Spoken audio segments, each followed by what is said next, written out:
And I mean, just that, be sure to hit the like, share this content, let that friend or that neighbor know where to go when it's time to tune in. Cowboy Sports Talk and beyond. Come on, the name. Slow Nation. Day 4, baby.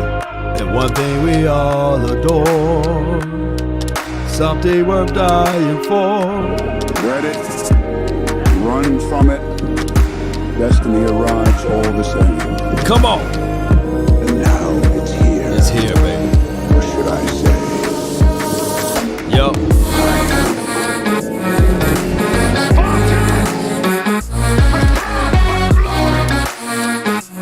Mama said there'll be days just like this. Come on. Hey ho. Come on. Give me a 1 in the chat. Give me a 1 in the chat. If the audio's straight. Give me the ones, baby. Come on. Riggs! Come on, Dak Prescott. I want me some Royal. 5, 4, 3, 2, and 1. Come on. All right.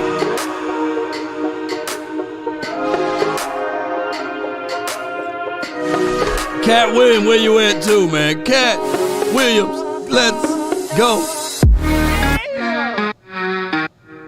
You have an unnatural allegiance to losers. That's not like you. Good morning, good afternoon, and good evening.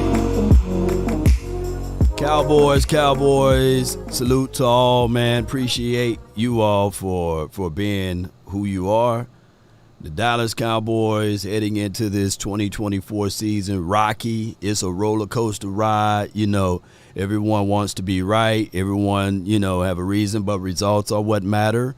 The Dak Prescott Saga is crazy. The tolerance that Dak got for this organization and the tolerance that the organization got for Dak, there's a really rocky one right now. News is out now that the police is doing investigation for the nation, and whenever, even if it's good, bad, or indifferent, to be lumped into the negativity part of it is very, very concerning. I thought I would never say this, but salute to the 3-letter and the 4-letter network. They are not bringing this up. They are not bringing this up. I said, man, God, no. Unless I'm late somewhere, let me know. They not talking about it, But this Me Too movement is a real tangible thing. And whenever you can find people pulling up Bill Cosby stuff since the 60s and the 70s and the 80s, hey, you going to have to sit back and be like, okay, I ain't going to say anything because everybody have something that they could be talking about that they did back in college, somebody that did something back in high school. So everybody's like this, man, we gonna wait. We gonna wait. But, it's getting legs. And what grew the legs was when you talk locally, then that small piece of evidence or whatever may be leaked began to spin its wheels, right? It begins to really have people to have their own opinions from the court of public opinion. And a lot of people don't think the court of public opinion don't matter, but I got land on the moon if you think it don't. Because the court of public opinion in this modern day time in society is a real major impact. It pulls away from sponsors. It pulls away from opportunities, certain doors that you can't go through no more. The gatekeepers now shutting the gates down. So, hey, I heard that there was a guy that said this is the year of the exposure, right? Exposing everything. Cat Williams, right? It's crazy. They go back to elementary school, ain't that right, Roy?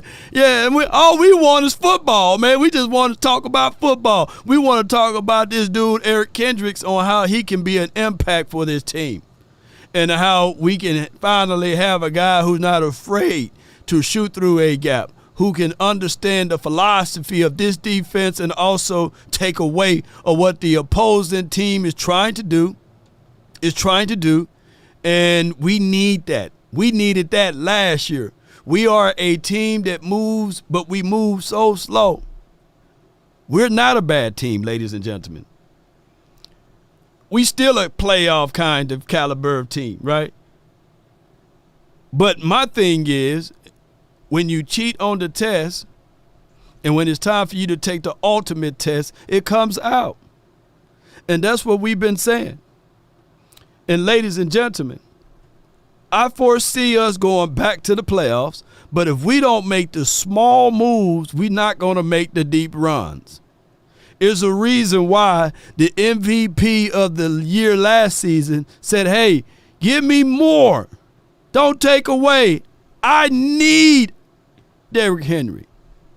We need more and more pieces. That's just what it is. Yeah, Cat did call it Nubian. Cat Williams. I blame Cat Williams, y'all. I blame Cat Williams for all of this stuff. Yes, and you got people coming out of the grave reporting stuff, man. I'm sweating a little bit. I know I did some nefarious things back in high school. So, hey, Ashanika, all of them, Kamika, all of them. Hey, I apologize. Please don't come after me. Yeah. This is how it is, ladies and gentlemen. Man, somebody right now sweating like that too. Ain't that right? Action power. You're like, man, back in fourth grade, man, I know I did something with that girl, you know. But the reality of it, ladies and gentlemen, that football gonna be footballing. What I want now is to how we match up with Eric. Who can we go out there and grab to pair up with him? And let's start building from a true foundation. Eric won't mean a hill of beans here if we don't rectify and solidify the interior, you know. No, somebody said, no, Law, speak for yourself. No. You know, now somebody to know they done did something, you know, to someone in the fifth grade at the pencil sharpening kit. You know, come on, man.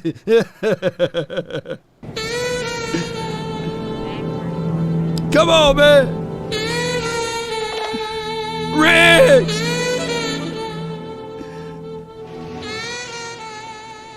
Let he without sin cast the first stone. Oh, my goodness, boy. We were toxic over there at JSU, you know. Hey, don't let the twin maker, I can't speak on him, but y'all hit that like button and share his content. But we were toxic over there at Palisade. If you've been to JSU, if you know about the Palisade, let me know. Oh, man, come on. I asked Modi and said, nah, he was right hand to the man, you know what I'm saying? Shout out to my guy, my brother too, the twin maker. But let's get this show on the way, man. I appreciate everybody for your thoughts and your love and adulations and your prayers, man. This is where we stand at right now for the cap. We still at 2.2. The numbers are not out yet, but there was some conversational pieces for John Stephen Jones, who is pretty much managing and handling the books. We're going to listen to some of his audio and give you guys our thoughts on that. But before we go into this conversational piece, I want to bring up Spot Rack. They have their list of availables. And I want you guys' attention on this. There's a DJ Reader out there that's still available. I think Fletcher Cox, he announced that he's retired. He's 33 in the third, so he's too long in the tooth anyhow. There's a Brian Mon. There's a Tim Settle that's still available. Let me see what Tim Settle price would be.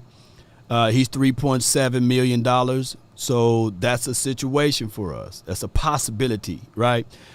He's another interior guy. He's 26 years of age. I've been talking about him. I think that would be a good situation. I think we looked at his stats before He had 1 sack last season, 1 sack the season before that, and then he was hurt. But then when he was at Washington, he had 5 sacks from the interior. So he's been in the league for a minute. Man, they must drafted him when he was 19. He's only 26 years old, man. Been in the league for a second, right? There's a Tim Settle, so that's 3.7. We just looking for identities, man. Hassan Ridgeway, okay, he's 29. There's a John Jenkins out there. He's 34. John Jenkins been around the block for a long time, y'all. Where my guy Benito Jones at? Is he still available? Yeah. T.J. Smith, baby, there you go. He's available way down here, man. So the Cowboys, there go my guy Benito Jones, baby. Shout out to Benito Jones, Mississippi. Hey, come on, baby. He's still available, man. I'm rooting for you, Benito. Benito, come on to the Cowboys, man. Yeah. There's a Lawrence guy. He's 33. That's a long tooth right there.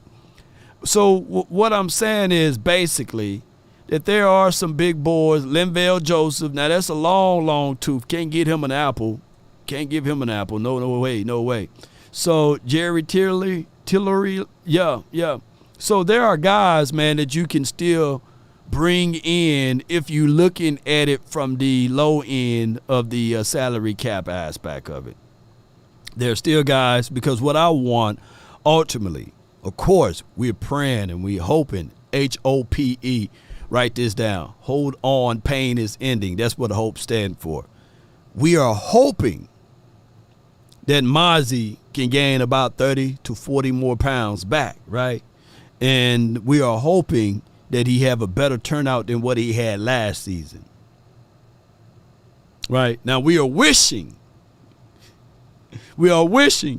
that Chavondre Sweat or somebody falls in the second round where we can pick up a big boy that can help us out, man. David, man, we're going to get T.J. Smith. Yeah. Thank you for tuning in to the Law Nation Film Session as we take a deeper look at T.J. Smith. All right, let me see if I can pull up all of these audios. Y'all, are you guys okay? Are you guys okay? Everybody's okay today, right? Are you guys happy with the movement so far? Are you still frustrated? You still angry about everything?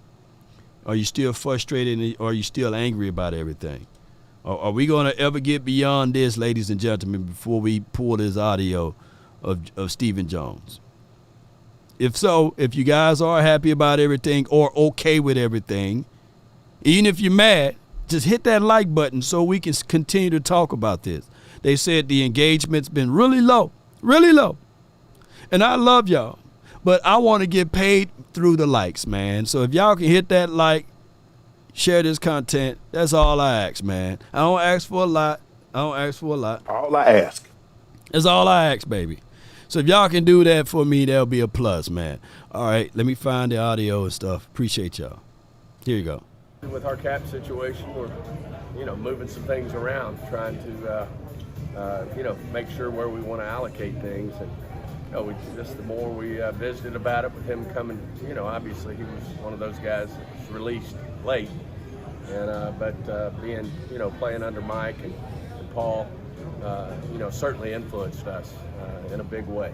And, I've can y'all hear audio straight? And I just think he's going to be a great fit, and he'll walk right in, be one of the leaders on this defense right away. He knows exactly what Mike's trying to accomplish with this defense, so he'll know it as well as anybody, and certainly understands the whole defense, and just felt like it was a fit for us. And the great news is we did have Mike and Paul here. He's comfortable playing for him, and have nothing but respect for the 49ers, but I think he was comfortable playing, and we've lost players like that before where they're comfortable with coaches, where they're going to go and coaches that they played for. Now, I talked to my guy, Computer Man, earlier this morning, and he was saying that basically, this was a straight-up Mike deal. Mike literally called the man and said, hey, do me a huge favor, bro. Let's sign this 1-year deal. Help me out. You go over there to a foreign land. We don't know what's going to happen for you. But here, dog, I got you. I got you, man, because I need somebody that knows my system.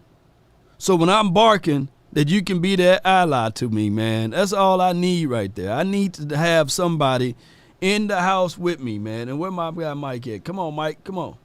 Get your ass up there and contain the damn ball. He need that. He need that. Salute to you, Rashad. Rashad, appreciate you, man. Thank you so much.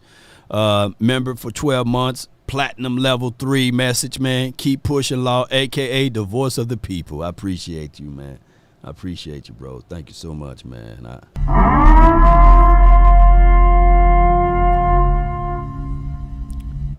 So we need that, man. You know, playing football, you got to have that person that know how to absorb some of the stuff that you sling out. So Eric will be able to tell the players that's on this team that never played under Mike Zim, man, the reason why he barking at you, cussing at you, because he see potential at you. He sees something good out of you. And we need that. We need that. And now more and more evidence are out, because I don't know whether it was a sandbag job from Dan Quinn to sabotage, man, or was it that dude right there that's talking? Because now Dan Quinn and the Commanders, they getting all of the linebackers they ever need. They're not trying to use safeties as linebackers. That's crazy. So now the common denominator of this whole situation, it may be Stephen Jones. Christopher said both of them. Let's listen to this topic right here. This is what Jones said about Dak Prescott lawsuit thing.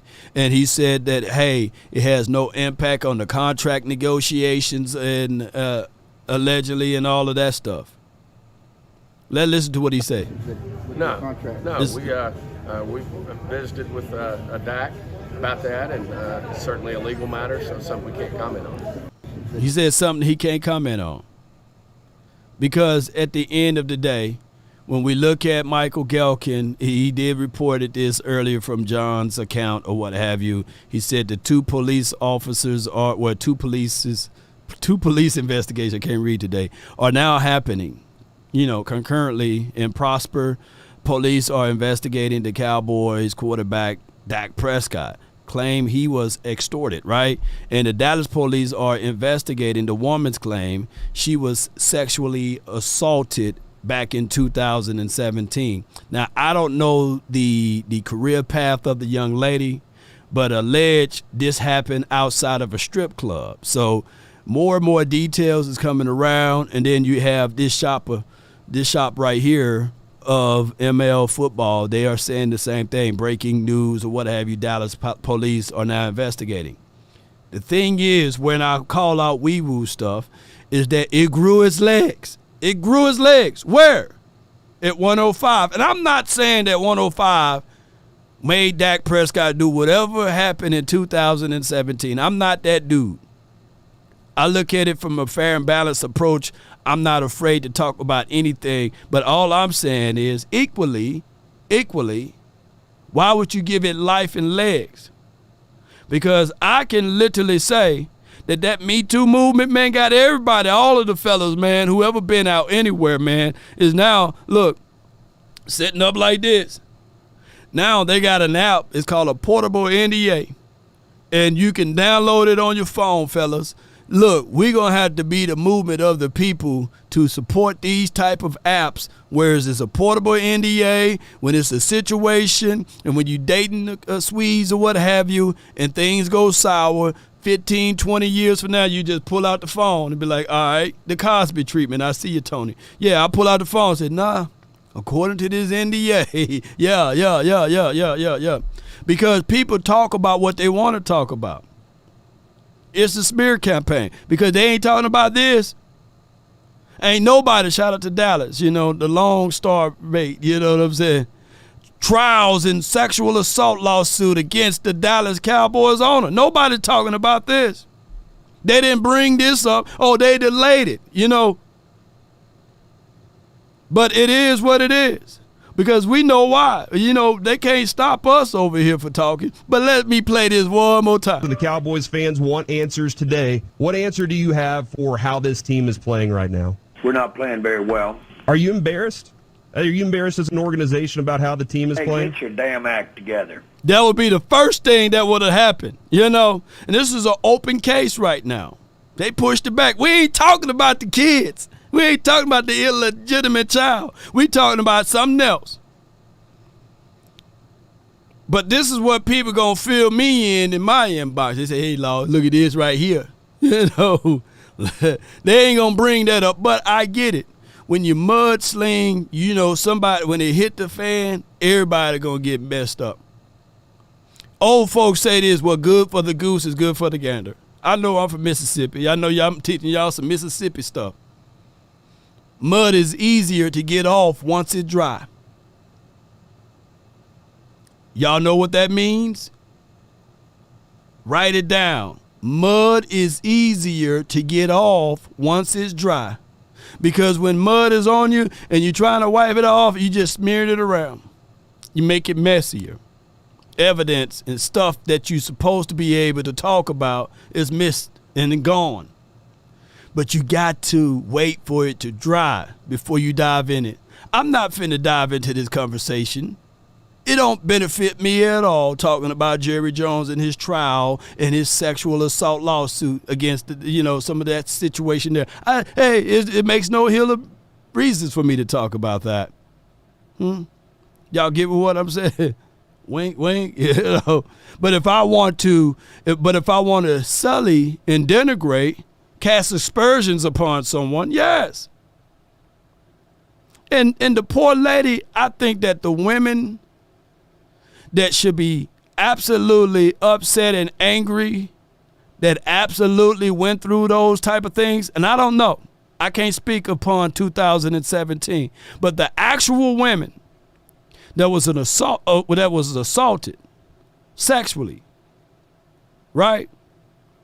And they seeing someone saying the wordings of how that lawyer presented it, saying that, hey, man, we criminally not seeking anything, but if you pay me $100 million, it'll go away. So $100 million will make whatever happened allegedly in 2017 feel a whole lot better? Because I'm for damn sure if anybody touch any one of my girls, it can be $1 billion. It's not going to go away because law is coming. Oh, yeah. Anybody touch any of my cousins or anything like that, oh, yeah, it's going to be some different type of retributions, right? But I get it, right? Extortion is extortion. That's the ladder of extortion. But let's get back to football on all of this great Thursday. It states right here, Cowboys Executive Vice President Stephen Jones said he was aware of the fans' current frustrations. He's understanding.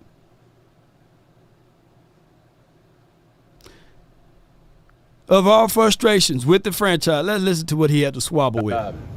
No, it's frustrating for us as well. I mean, there's something, whether it be Jerry, whether it be myself, whether it be Will, the coaching staff, the organization, our family. I mean, those are all things that, no one wants it more than we want it. And I know our fans want it. And certainly it's very understanding that there's frustration. And until we go do something about it, we can go win 12 games again next year, but everybody's going to be looking at, what are you going to do in the playoffs? And we understand that's where the bar is. That's where the bar should be.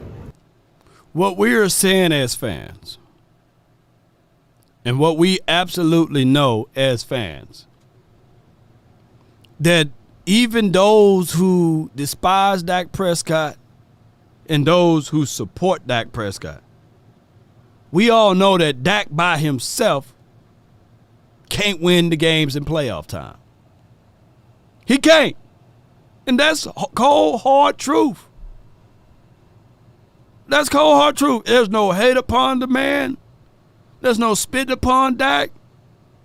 We just saying he can't get it done by himself.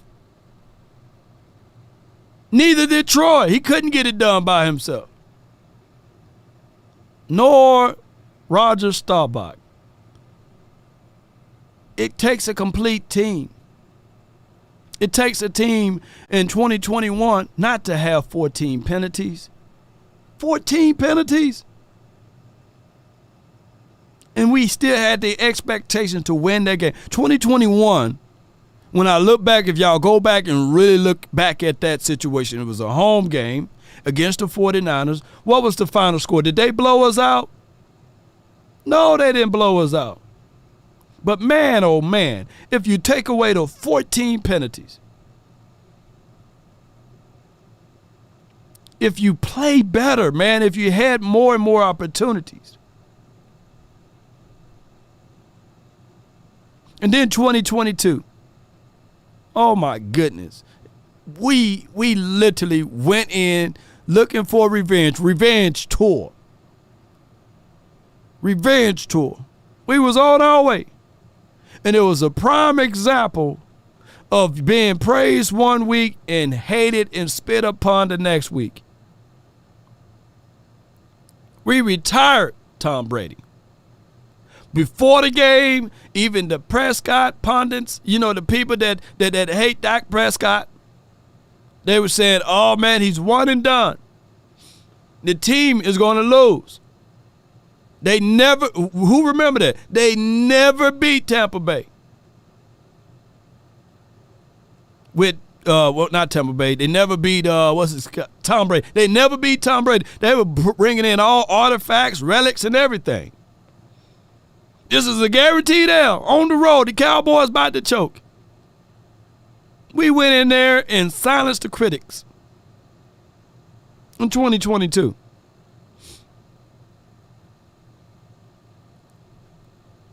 The following week, everybody got their flowers, their praises. Kellen Moore is on his way. Oh, Dak Prescott, he retired the GOAT. Oh, man, this is about to be a great game.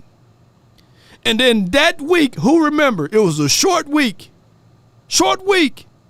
And who remember I did a video and I said, man, the focus got to be on the Niners. This should be a revenge tour. We should be doing no player interviews. And then on a short week, they called an interview for Kellen Moore.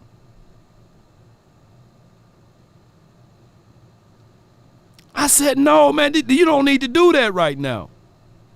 We need to focus on beating down the Niners, man. I'm looking for revenge. But the mindset was, hey, I'm trying to better my pockets. I'm trying to better my situations. On a short week, them fools went on an interview. And I'm telling y'all right now that even, what's the guy, Malik Davis, they said he was frustrated in practice.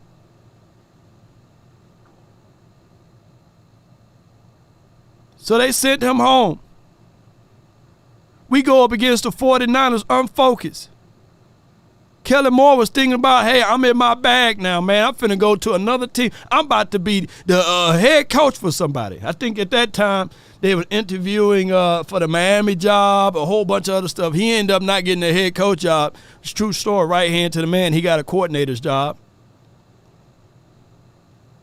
But you got to be lasered in, and folks, you just can't roll up into Niners land and sit there saying, okay, yeah, on a short week.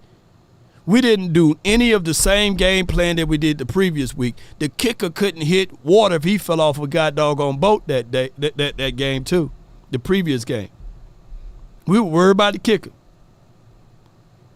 We are easily distracted. The Cowboys organization is very easily distracted.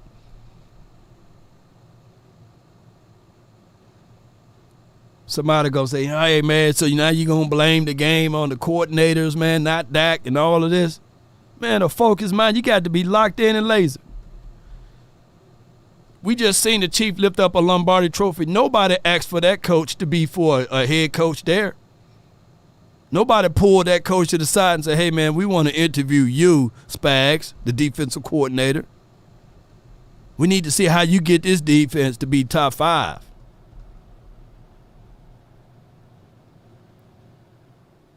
The craziest thing of it all, even in that game, did the 49ers blow us out? Nope. We got down to the 20, Tony Pollard snapped up some stuff. 2nd and 2, Dak Prescott throwing it to the Niners guys. Then he had a pick 6. Terrible game plan. What was our plan? I was yelling all year. What was our plan? And then we slid into the 2023 season last year in the exact same similar thing. Coaching staff.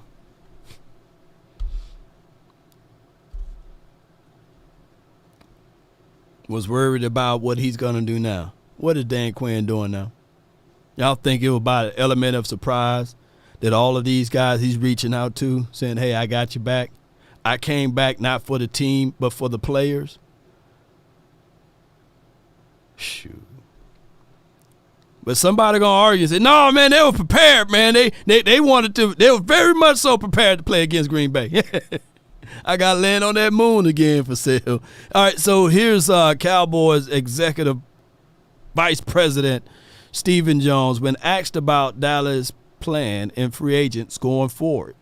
I don't look at it as the next few weeks. I look at it as, all the way up and through the season in terms of, how we continue to address this. And, just as we all see, that first negotiating day, it's wild and it's big dollars. And but then as you see now, things are calming down. And, that's where we think, you can be efficient and do good things. I think we have in the past, and whether it's via a trade or whether it's via just like we did yesterday with Kendricks. I'm sure there'll be more players released around the league as people move forward and work within their cap. So you never know what you might see that you don't see today. So those are all things that we feel very prepared to make quick decisions on, and I look forward to it.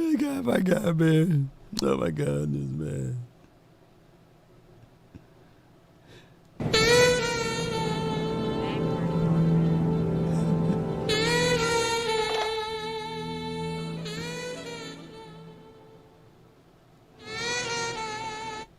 That joker said, hey, as you can see, everything is calming down. All the good stuff gone, man. We got to pick through some stuff, man. No, Sherlock, you know what I'm saying? Everything is calming down now, Yeah,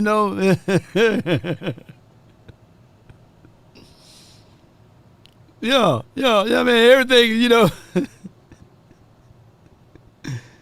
This dude going shopping, not on Black Friday. He going on that Saturday. You know what I'm saying? Like, hey, man, the crowds are good right now. I can just pick through. Yeah, I would love to have that TV set, but I'm going to wait for Cyber Monday, too. Nah, it's too high on Cyber Monday. Let me wait for Galaxy Tuesday or something. Whatever happens beyond those days. And no offense at Kendricks, right? No offense to him. I think that he's going to do a great serviceable job for us, man. But this is the definition of dumpster diving, and using the brand and our likeness, right? Because this is going to be the most talked about news during the off season of what we do on these following weeks. And I'm not beating the drum and saying that, hey, those high-end guys would have been more of an impact because football is cycling. You know what I'm saying? But every now and then, a steak do get landed in the trash can. And every now and then, you can find a steak there, And every now and then, hell, I'm not one of these bougie guys or what have you, or however they call it. I go to Ross. I go to Marshall. I'll wear the same shirt over and over again. I'll wash it, though. I will have a jacket and some slacks, and I'll flip those things around. The Steve Harvey method, right? I'll wheel and deal. I'm from Mississippi, man. Right? I know how to make some old shoes look good. I still stuff my shoes with newspaper so it won't have wrinkles in it. Yeah, he's Temu shopping. Yeah, I do those things, man. Amazon and beyond. I price check. Yeah. Walmart, Best Buy, they price check everything in electronics. I go and price check it, right? Hey, it's $15 down the street. Now, would you price check it? You know, oh, yeah, I pull it up. Mm-hmm. We do that all the time.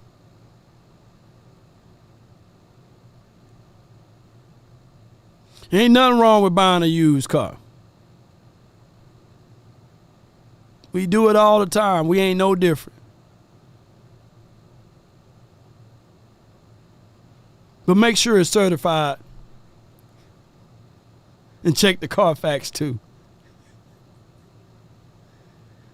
So you won't get squeezed out of a deal or swallowed up.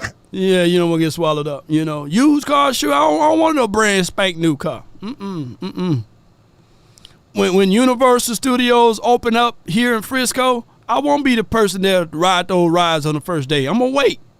We do that. We use that judgment. I've never been a dude that run into the store the first day. No. I'll let everybody test it out first, you know. Make sure they got all the screws and the bolts and all of that when the carnivals and the fairs come here. I'm not there the first day. No, you won't. You can expect law not to be there. Got to make sure they tighten them bolts up and screws and make sure there ain't nobody poison the water. I'm taking my time.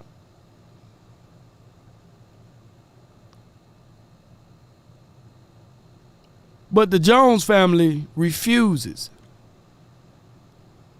to go get premium stuff. At some point, you got to get a little premium. You got to mix in some premium.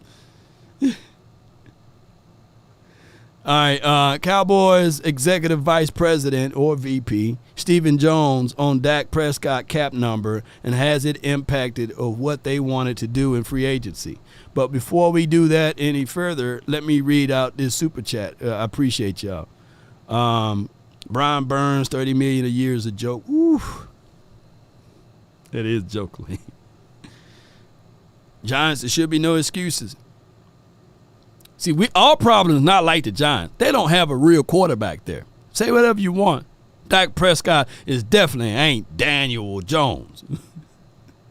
And the Washington team, they can do all of that movement that they want. They don't have a quarterback still.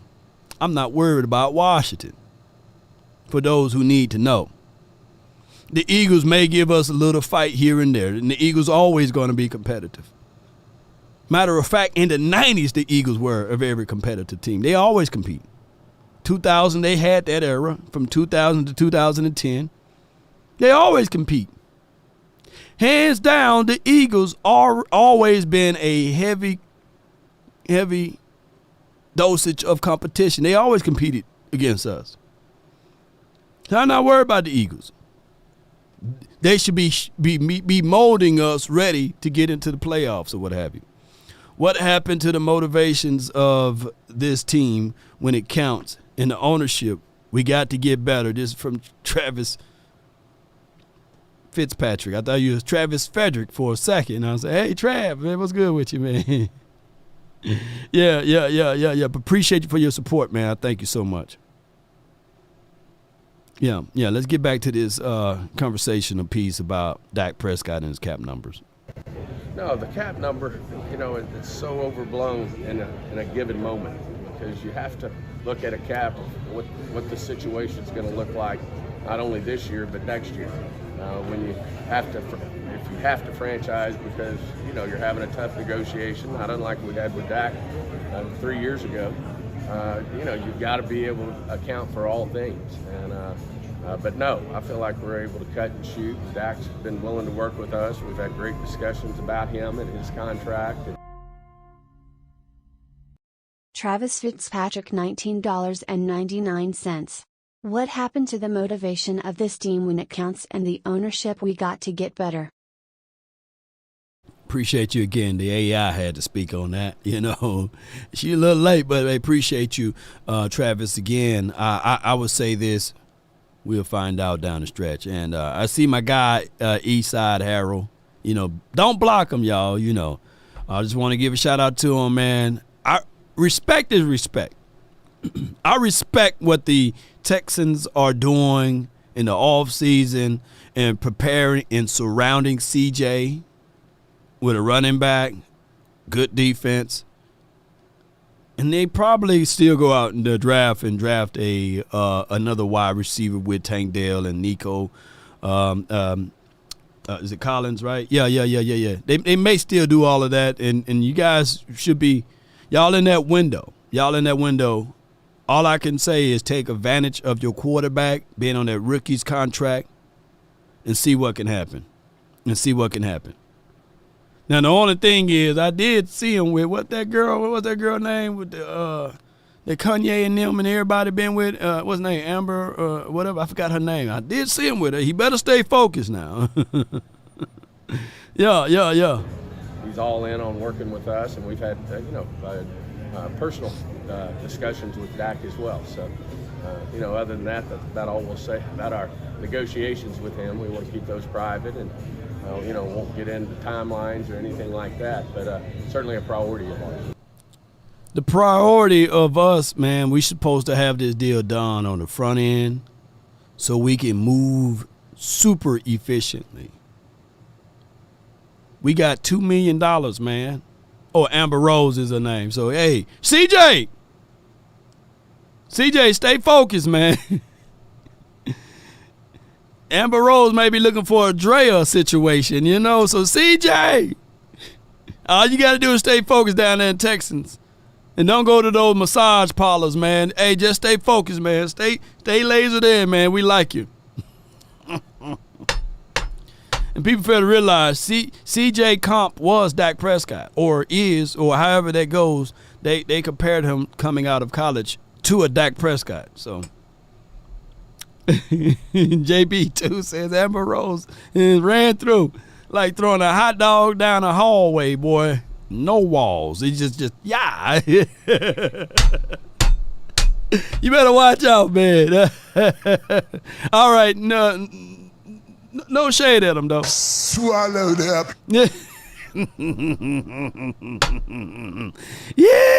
Oh, come on, baby. Open, no one thinks more. Tyron Smith's going to be a Hall of Fame football player and has had an amazing career, and we certainly hadn't shut the door on a continued career here in Dallas. But he's a man's man.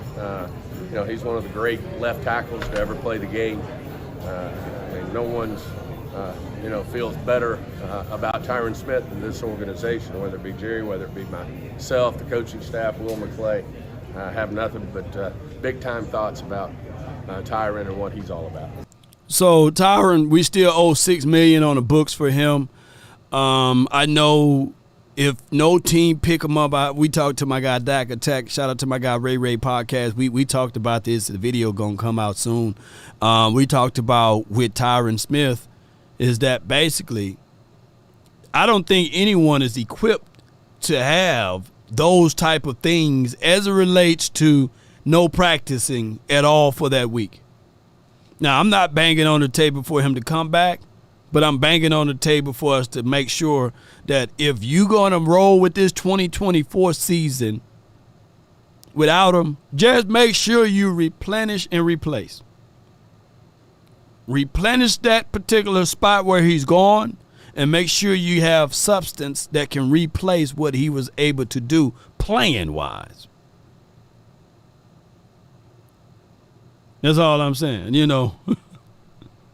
That's all I'm saying. Cowboys Executive Vice President Stephen Jones, when asked about the fans' frustration not feeling like Dallas is really all in. Now, I'm ready to hear this excerpt, and please be sure to understand that this is John Machota snippets right here. He's my guy. He don't complain about me using his footages or what have you. But if you haven't followed John Machota, do me a huge favor and follow him. Let's help him grow. He's one of the guys that don't get all butthurt about me using his content and his stuff. He actually follows me. He actually give me a pat on the back when I'm out there in Oxnard or when I bump into him in the DFW. So that's his Twitter page right there. For fair use purposes, we are using the clips from John Machota, right? So shout out to my guy John. And let's go. Let's listen to the all-in statement. That's everybody certainly has that right. We've, I know where the frustration is, the fact that we haven't had success in the playoffs to their satisfaction. Until we do that, And, the criticism is certainly something that's going to be there. And we know that's going to be there, but we're going to stick with what we believe will ultimately get us a championship here for our fans. But, we don't define all in as what you spend in free agency. It's keeping, the core, keeping some of the great players in this league, like Dak Prescott, like CeeDee Lamb, like Micah Parsons, like Diggs. That's what we define as all in. That's everybody certainly has that right.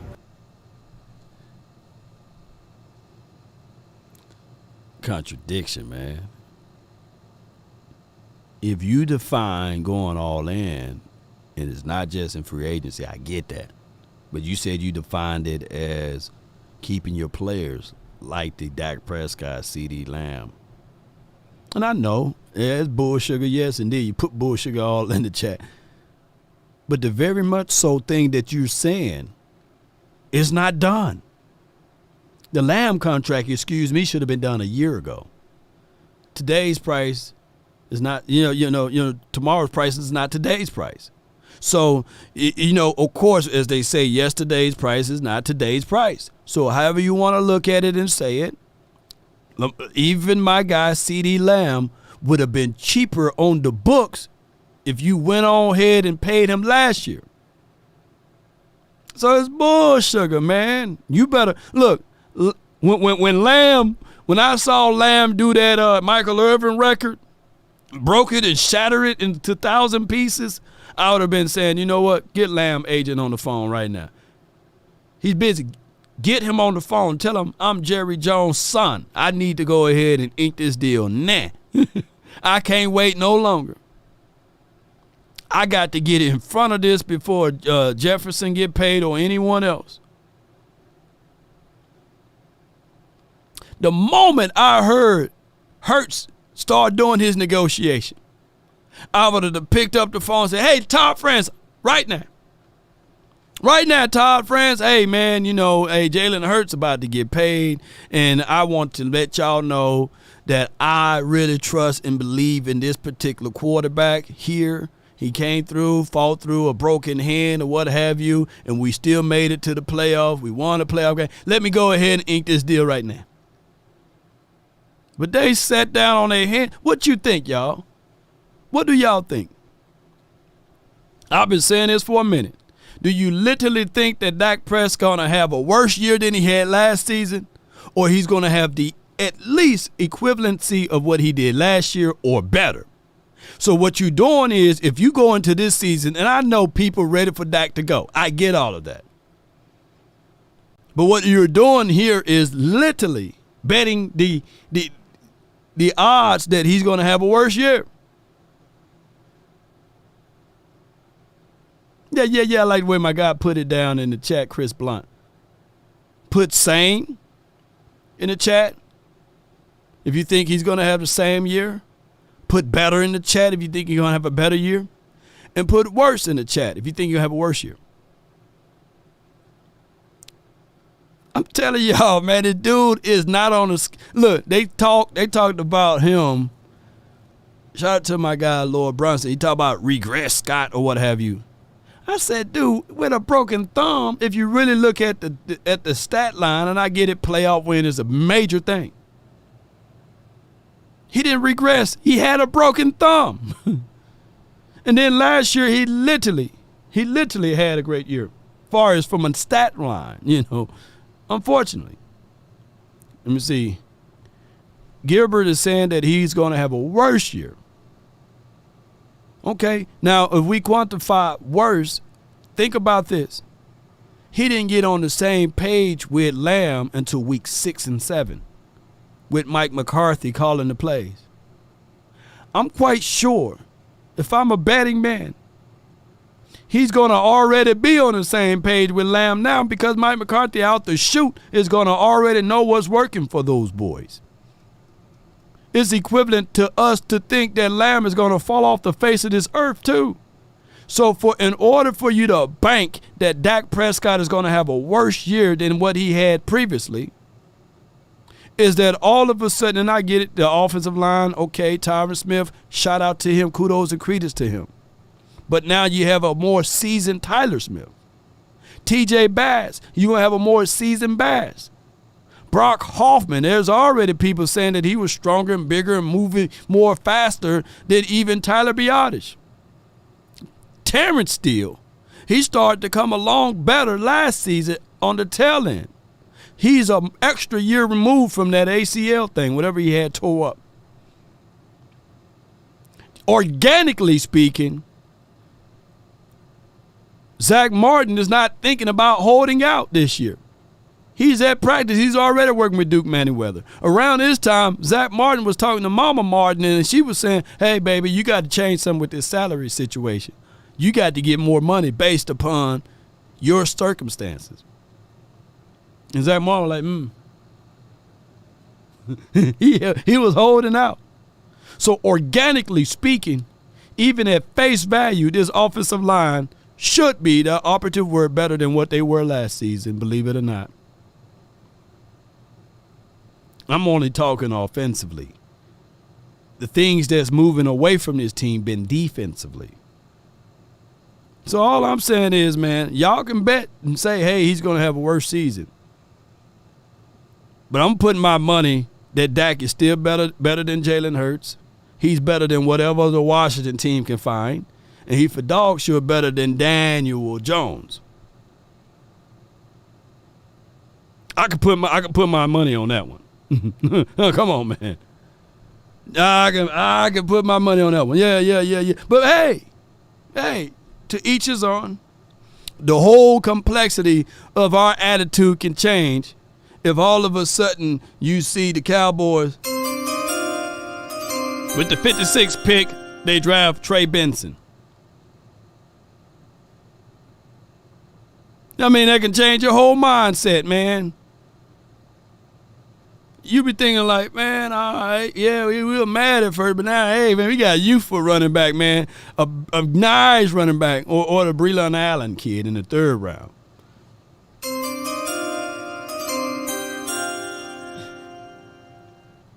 Those holes y'all was talking about that we refuse to run in between the splits, oh, that could change just like that. One pick. Come on, man. Who don't like Trey Benson, man? Who don't like the Allen kid from Wisconsin? We just trying to get one or two guys out of this draft that can make an impact, and we trying to look for one or two guys out of this particular free agency to make a real impact. And what most of us were saying that, hey, we need some of these premium stuff. Now we got to filter through all of the other stuff. Breland Allen is the guy. Yeah. Trey Benson is nice. Now, we probably be still upset now if they go and say, hey, Jonathan Brooks. Now, that's 2025 stock.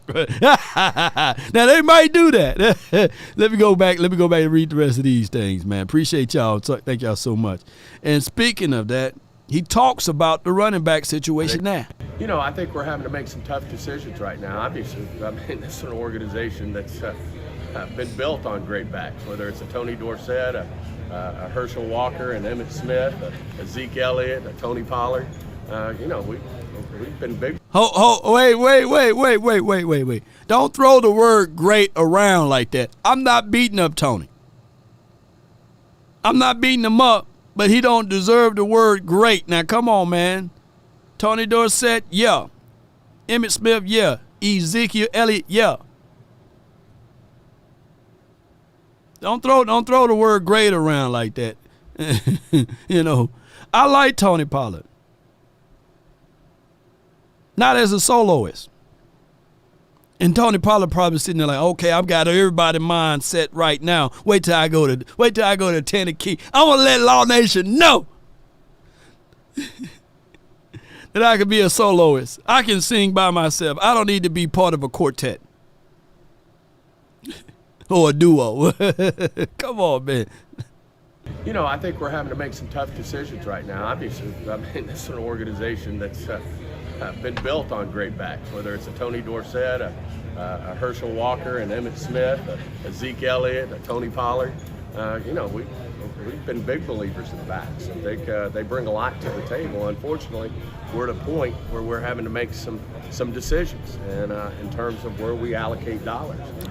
allocate dollars to a guy, like a Kendricks who can come in and help in an area where we felt like we were short. And, we feel like there's going to be some ways that we can address the running back situation in a more efficient way. But we'll see how that works out.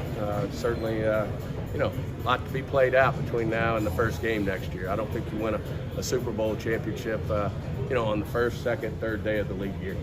I think we're having Super Bowl and championship need to be out of your vocabulary, buddy. When you say you think, no. Look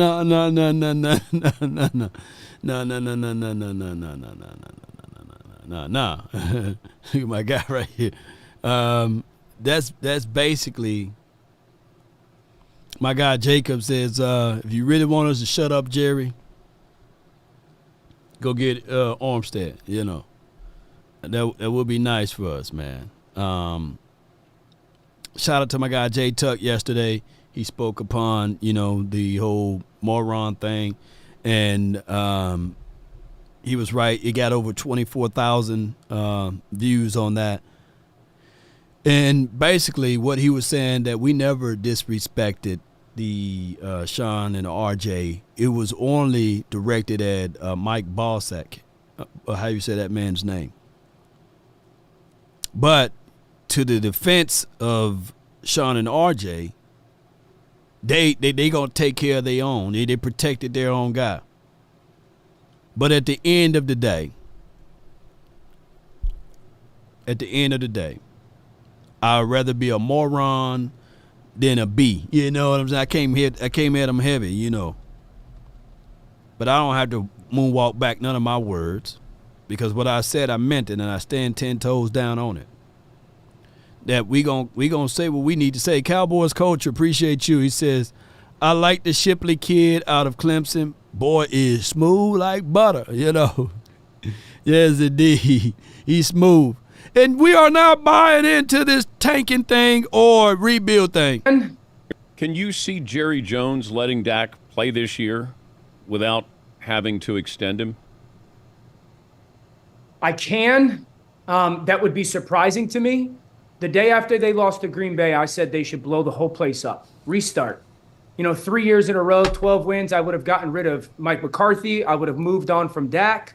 Try to get as much value as I could from a good starting quarterback in the NFL. Who believes in Dan Orlowski on this point? Blow it up. Blow it up, baby. Who believes Dan Orlowski? 12-5. Let's blow it up. Now, I can see from a degree of saying get rid of all of the coaches. I can see that part of it. I can see just them a little bit saying that, hey, I'm so frustrated. Let me make an emotional situation. Okay, let me read because I want to know, man. Put D.O. That's Dan Orlowski if you agree with Dan Orlowski. D.O. in the chat if you agree with him. Blow it up. Blow it up. Get crunk. Blow it up. Blow it up. Instead of throwing it up, blow it up, My thing is, what people fail to realize, you're going to pay the $60 million regardless of whether or not Dak is here or not. You know what I'm saying? That's just the reality there. D.O. Okay, I see a few D.O.s in there. Okay, all right. See a few D.O.s. No way. All right, let's get back to it. Now they're pigeonholed. You're either going to play handcuffed this season because of the salary that he has, and you're going to have holes that you're not going to be able to fill at some point, or you're going to have to extend him and continue to kick the can down the line when the results, when they've mattered the most, have been underwhelming. And so I could see Jerry Jones saying, well, I've tried it. It hasn't gone the way I've wanted. Maybe we try it this way. I also think this, Dan, and I've said this publicly, I don't think that the Cowboys are truly dead set on winning a Super Bowl. I think they're committed to mediocrity, and I think they're committed to winning. I don't think they're committed to and pushing all their chips in. Los Angeles Rams, less need, put it on the table type of stuff. We're going to win the whole thing. I don't believe that's them. Mike Florio said the same thing yesterday, that Jerry Jones cares about being relevant. Most certainly, Jerry Jones cares about being relevant, and they are taking what my guy Computer Man said, and putting it on steroids. I see. Marcus Wynn says we out the end zone with Dan Orlowski. Yeah. All I ask. You ain't lying. Dog, you're not lying at all. Man, you telling the truth there. The ideology of all of this is that most people will not just blow it up just because of the things that we seen at the end of the day. Most people will not do that. Most people will quantify the fact that, hey, when you look at a quarterback, you get it. Let's see how we can add all of the situations around said quarterback that can at least get us to the dance. And the Cowboys didn't do that. The Cowboys were very short-handed on defense. And I like the way I think my guy Cowboys Beat said on the podcast with me, him, and Okoye.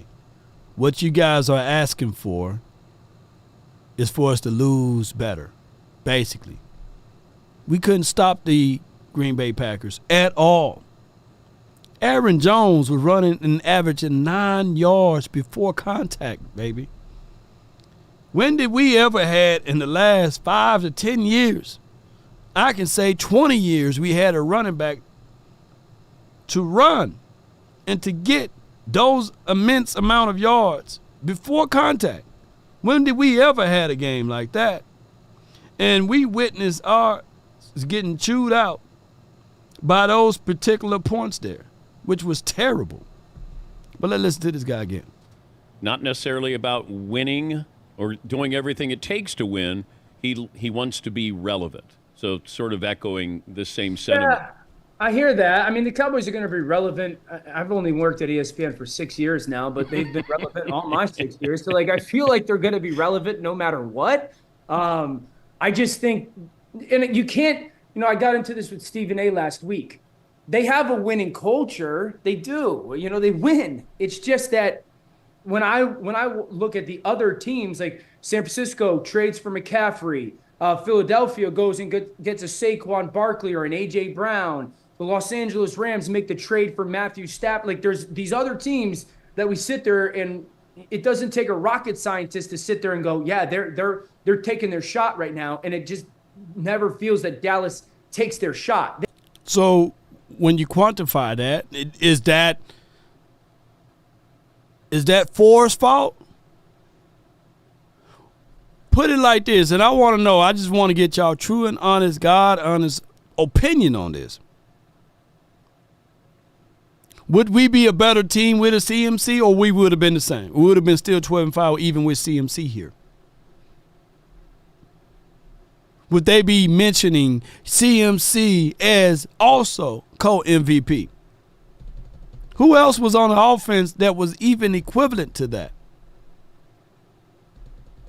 All right, Cowboys coach at law. I love Dak, but he deserved to be somewhere. Somewhere he will be respected, not just as a QB, but as a human being. This fan base and ownership is so toxic. 100. Hey, there's no debate for that aspect of it, because what happened ultimately here is just because he got the silver and blue on, he get tarnished, he gets spoken bad upon, For example, if I had this right here, if I pull this up head to head, of course, Josh Allen, yeah, he was able to beat the Cowboys last season. But one can argue it had nothing to do with Joshua Allen. But if we were to contextualize these same exact numbers, spread them out for a whole nother team. If Dak Prescott played for the Washington Commanders, man, they'd probably have a statue outside for him, a relic. If he had those same numbers for the Giants, us Cowboy fans be like, damn, man, we got to face Dak every year, man. Come on, man. If he played for the Atlanta Falcons, the Seattle Seahawks, if he played for the Steelers, man, everybody would be sitting there saying that, man, that's a good quarterback over there, man. Oh, man, 4,000. I guarantee you, on an alternate universe, if he had those numbers, they would have gave him MVP. They would have gave him MVP. 36 touchdowns, 9 interceptions, 105.9 QB rating, 7.7 yards. So that's not even dinking and dunking per throw. 4,516 yards, 69.5 completion percentage. Law, do you have any truth to this, what you're saying? Look, Baker Mayfield had one good year. One good year. And that trumps all of the years that Dak Prescott ever had here in Dallas. I heard literally a lot of Cowboy fans saying Baker Mayfield is better than Dak based off of his one good year. And his one good year still, from an aspect of really looking at the numbers, still wasn't really comparable to Dak's years. But his one good year and that playoff win, people are saying literally, hey, man, Baker Mayfield is better. That's how it goes, unfortunately. They make good moves. They just don't take their shot. Well, maybe Jerry is guilty of being too loyal. If that's his character flaw, then God bless him, you know. Yeah, I guess he's obviously got a track record of being that. I think you can be very loyal and win, you know, like and at the highest level. You know, I don't think that Sean McVay's an unloyal person or Les Snead's an unloyal person. They've cut me, you know, so. Of course they cut you. I guess you could phrase it in that, you know, he's a little bit too nice of a person when it comes to those specific roles. Oh, my gosh, man. It is crazy. Riverside said he's 2-6 in the playoff. Get real with yourself. And I appreciate you, Riverside. Now, post Lamar Jackson playoff records. I'm waiting. Post his playoff records. Post Justin Herbert. See, playoff records only counts for the Cowboys. It don't count for any other team, but only the Cowboys. People want to pay quarterbacks based upon playoff records. So if that's the case, let me know if I'm lying. Jimmy Garoppolo should make more money than Aaron Rodgers in the last 5 years because of his playoff records. Is that up for debate? You know, is that a situation? So if we want to just use playoffs, then that should be the battle cry. What was that? What was the quarterback in 2006 or 7, what have you? He went to the Florida Gators. He played for the Chicago Bears. They went 13-3 that year. What was that quarterback name for the Chicago Bears? Y'all help me out. His name is at the tip of my tongue. Rex Grossman. So Rex Grossman is a better quarterback than Tony Romo. Why? Because he went 13-3. They went to the Super Bowl and they lost. But if the kick and the field goals and certain things didn't happen a certain way, they could have won. So based upon y'all rationale, Rex Grossman is a better quarterback than Tony Romo because he won multiple playoff games. Or did he win it? Or did their particular team had the number one defense that year? See, now when people speak of the realms of playoff wins versus quarterback stats and ratios and stuff like that, so where do we stop? When do we stop this playoff stuff? Yeah. When do we stop this? Man, JJ just need to be the owner and hire a true GM so we can go and fill those holes. We got holes. We got holes. We have a real coach that will hold players accountable. My only hope would be is that this dude right here can hold these players accountable just a little bit. And I'm just telling you guys the truth. Get your up there, contain the damn ball. This is why we do it. Hey, too many missed tackles. Too many missed tackles. Let's go. We're too damn soft. I just hate mistakes. Let's go get Jimmy Garoppolo because he won playoff games. Or was he on a team and he benefited from winning those playoff games, right? What's the butt fumble guy? I forgot his name too. We should go get him, pull him up out of retirement because he been to the AFC Championship. Let me know, if how y'all gonna withhold certain things and elevate things and not look at the complete things. It's just crazy, man. I'm just trying to figure things out. But speaking of that, let me show y'all something with Prize Picks. These are my picks for this particular day. I went with Fred with 3.5 picks of 3.5 3-pointers. That meaning that he got to make 4 3-pointers. And I don't think he's going to make them things like that. You know, I went with Jabari. I think that he's going to have less than 10.5 rebounds. Shout out to Prize Picks. And then Kevin Durant, man. Durant, the Durant factor. I need for you to give me 28 points tonight, man. That's what I'm looking for, man. If you can give me 28 points, and if my guy can only make 2 threes and don't make more than that, then I'm good. And Jabari, that's my fringe pick right there, because at the end of the day, I'm going to share this entry. We're going with 3 picks to get us $1,500. So you guys got a chance to copy, paste this particular order right here. Now, you can put all of the money that you want in on it, but we'll see if we're going to be celebrating and popping champagne bottles by the end of the night. So check out Prize Picks, ladies and gentlemen. Use promo code LAW, and for your first time, they will 100% match up to $100 on your first deposit. So check us out on Prize Picks, man. We don't have a good time over there. We have a great time, and I want to, as I grow, I want y'all to continue to grow with me. So, yes, indeed, check out Prize Picks. They also have specials right now. You got less than 5 hours to, well, you got a little bit over 5 hours to get this 83% off of my guy, the guy that kind of favors me a little bit, James Harden. They got him down with a good thing, 3.14 points, more or less, and all you have to do to play is you go, if you think he's going to only score 2 points, you can go with less. If you think he's going to score more than 3 points, really, you just go with more. That's a win-win deal. They have on live analytics here, and then you can look at everything on the point spread here, and that's how you can go with that.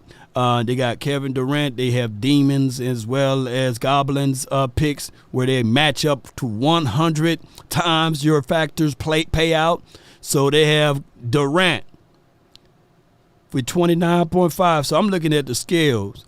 And that's why I said that he should go more than 27 points tonight, because the last time he scored less than that was way back when, March the 3rd. So he's been on a little spree here, and you can utilize this on-spot analysis to get your point out. So speaking of that, as we segue over to the Prize Pick hotline for your mind, be sure to call on in. We got people already in the lobby area waiting, and let me put my music on.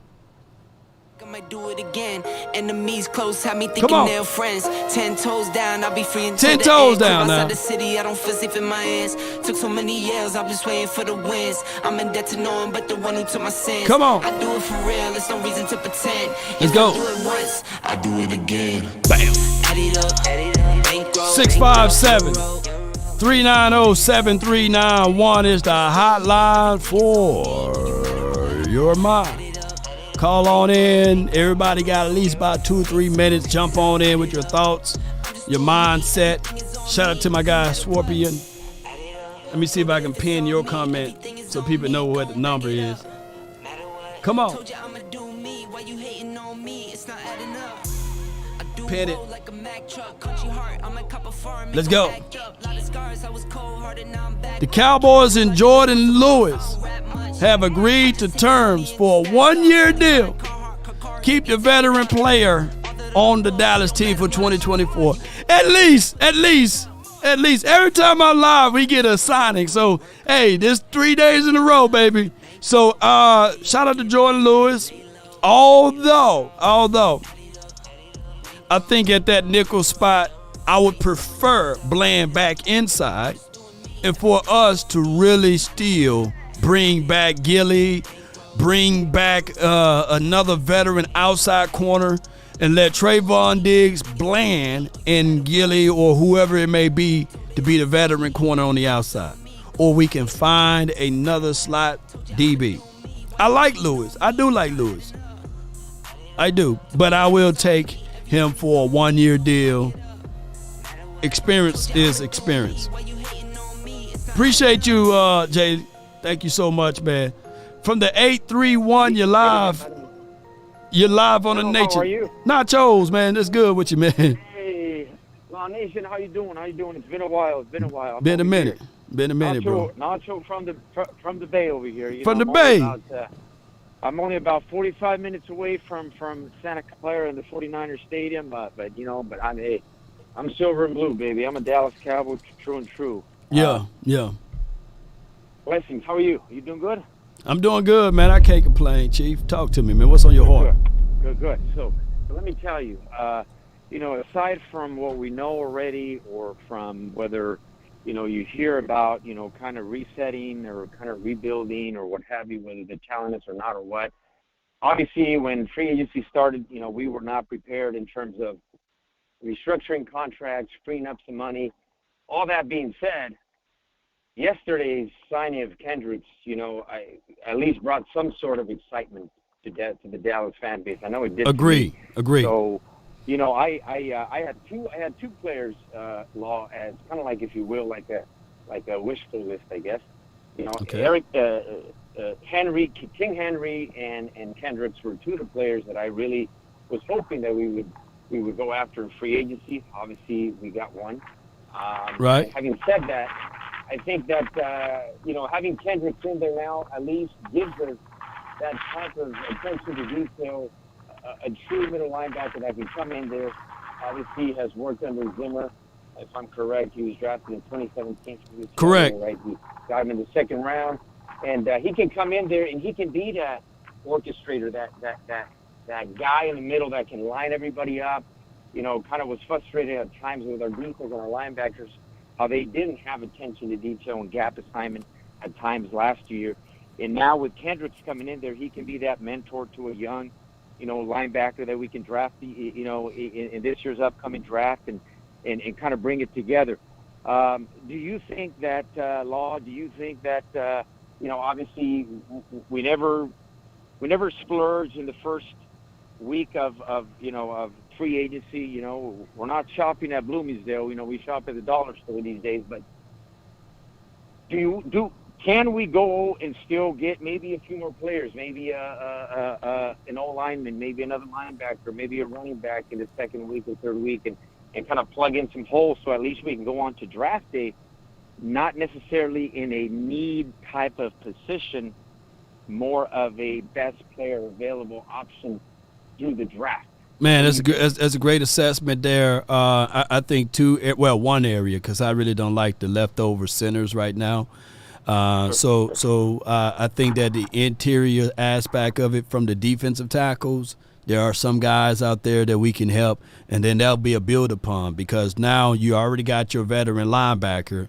Now we just need to re-solidify that interior. I can't foresee us just going into this particular draft with Carl Davis being our veteran guy from the defensive tackle spot. I think that we need to at least go through this list and see if we can bring in another veteran. Maybe it's Jonathan Hankins if he haven't signed anywhere. Correct.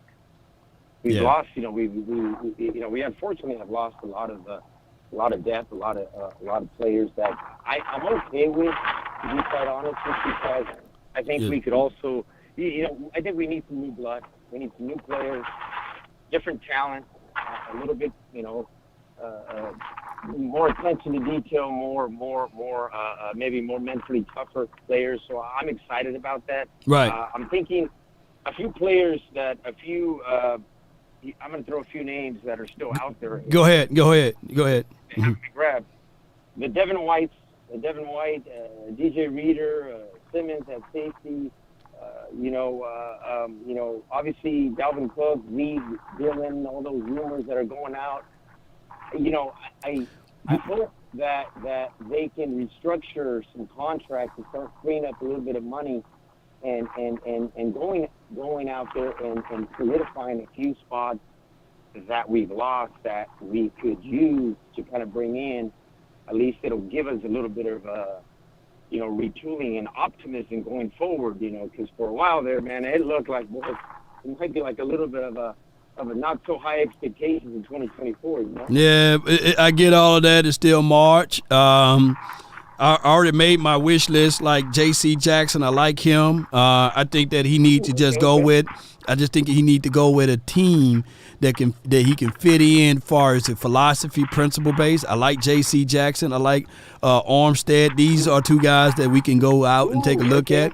Yeah. Justin Simmons, just for even though I know we are okay in that room, but I'm not going to turn down talent, right?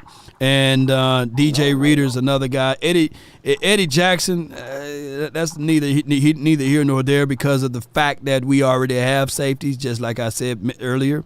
But all of these guys, man, I'm looking more on defense. The only part that I'm looking at on offense is like a running back per se. But outside of that, I think that defense is where we probably would need to rectify because we such a limited sources there based upon what the previous administration did. But I appreciate you, man. I thank you so much for calling in, Chief. I appreciate that, Law. Yeah, have a good one. Have a blessed day, my man. You as well, man. Good call from Nachos, man.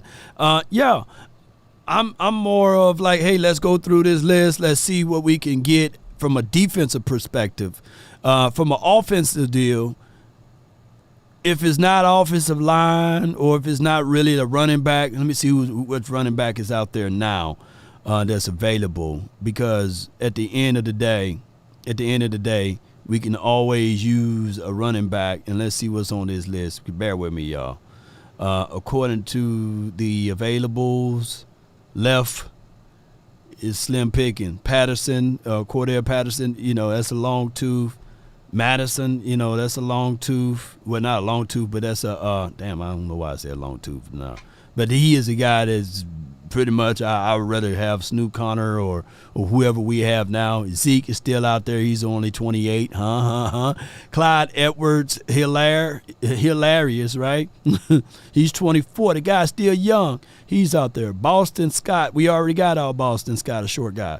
Foreman, he's available. So Cam Akers, he's a guy, but he's been hurt, man. He's my Mississippi guy. I wouldn't mind bringing him in. He's only 24. He runs angry. If you think he's nobody, take a look at that tape on what he did when I think that they played against the 49ers last year. Forgot about my guy Cam Akers. 4.1? Yeah, from Brandon, Mississippi. Yeah, he went to Florida State. Let me see. I didn't know he was available, but he's available, y'all. So I know that A.J. Dillon getting news and stuff like. What's his market value? I didn't know they had a market value out for him. 3.5. I had Jazz on the Twitter world. She said that low key Zeke had a better year than A.J. Dillon. You might as well bring Zeke back. If you force Zeke, put Zeke in the chat, man. Put 21. I already know what you're meaning, right? Put 21 if you want to bring Zeke back. But if you far on the train for AJ, let me know on that. JK, he just been injury guy, 21, I see a lot of 21s. Okay. You sign Zeke back before you sign Stephon Gilmore. You give Zeke to 21. You give Stephon Gilmore another number. I see how y'all doing. I see what y'all doing. But Jerry going to be like, nah, let me give Zeke another number, meaning that people will have to buy different jerseys. Come on, man, Oh, my gosh, man. I got Banks, man, from the 757. You're live on the Nation, brought to you by Prize Picks in the Mix, man. Talk to me, bro. What's going on, man? Man, all is well, man. Yeah, man. Me personally, I'm still on the low expectation wave. It's gonna be like that all season. I don't care what we do. But True. As far as who we get, man, I don't see us getting Zeke back. That train is already gone. Right. We don't usually double back, and I just don't see it happening, man. Whoever we get, man, out of as far as what's left out there, it's kind of like it is what it is. Pretty underwhelming. whoever we bring in. So, you know, of course, I know we're gonna get somebody, and of course, I see us draft some, you know, running back in the second round, whoever it may be. But I like, you know, maybe you know, what do you think about bringing a guy like Chase Young? You know, we lost some edges in Dorrance and in Fowler. You know, I like to see him give, you know, maybe look at Trey Lance. I mean, not shit. Chase Young. Chase Young. You know, bringing some. I mean, the Chase Young deal. I'll bring Chase back for these. Not Chase back, but I'll bring Chase in for a cup of coffee if the price is right for one, on a prove-it deal, and I'll sit him down, look him in his eyes, and say, "Are you pissed off with the Washington team, and you want to see you want to see that team twice a year?" And he said, "Yes." And are you pissed off a little bit of what the Niners, they gave you a little chance to, to play over there, and now they threw you out like mop water? And he said, "Yeah." Then okay, this is the deal for you. Now, once you play with this, I will go with the. Now I'm turning to Jerry Jones. I go with you with the silver and blue with the star on the side of the helmet. Hey, you already played for one of the greatest organizations in college. Let's go ahead and prepare yourself for the football world of the NFL with the Cowboys. You will forever have a job after. I'll try to turn into that salesman aspect of it, and he will have to come with a low price, because there was some things on tape that I didn't like from Chase, and it was dealing with effort. It was dealing with effort, even with the 49ers. So yeah, that's true. Yeah. But it will be, Chase is another potential guy. But to me, Sam Williams is better. Yeah, you could definitely say that. Yeah. That's why I was looking, maybe, of course, on a prove-it deal. On a prove-it deal, man. Chase have turned into Jadeveon Clowney. I would call, is Clowney available? Clowney too? Yeah, Clowney. I'll call Clowney, man. I'll call Clowney. I'll call Clowney. I got Clowney. Yeah. I got Clowney over Chase. And just for, how good Clowney is, versus the run. Oh, also, it's yeah. very under. He's like Clowney and DeMarcus Lawrence is same person. Right, right there. Yeah. But them two, and he can still rush the passer. You definitely gotta give him attention. He'll draw a couple double teams, but I like to bring a guy like Clowney in. Why not? Either two, but I know Chase has definitely proved it, because you got to see it now. And if you're him, okay. Yeah. I've been to 2 stops, and you got to get out there and show it. He played fairly well in that Super Bowl. What I mean? Yeah. But there was a few plays that, like, hey, what was that? I showed my brother that play when they scored off the edge there, and he was jogging. They caught him, it was like in 4K. They caught him jogging. You know what I'm saying? Like he could have stopped that runner. Yeah. Yeah, that's that. I'm already here and got it. You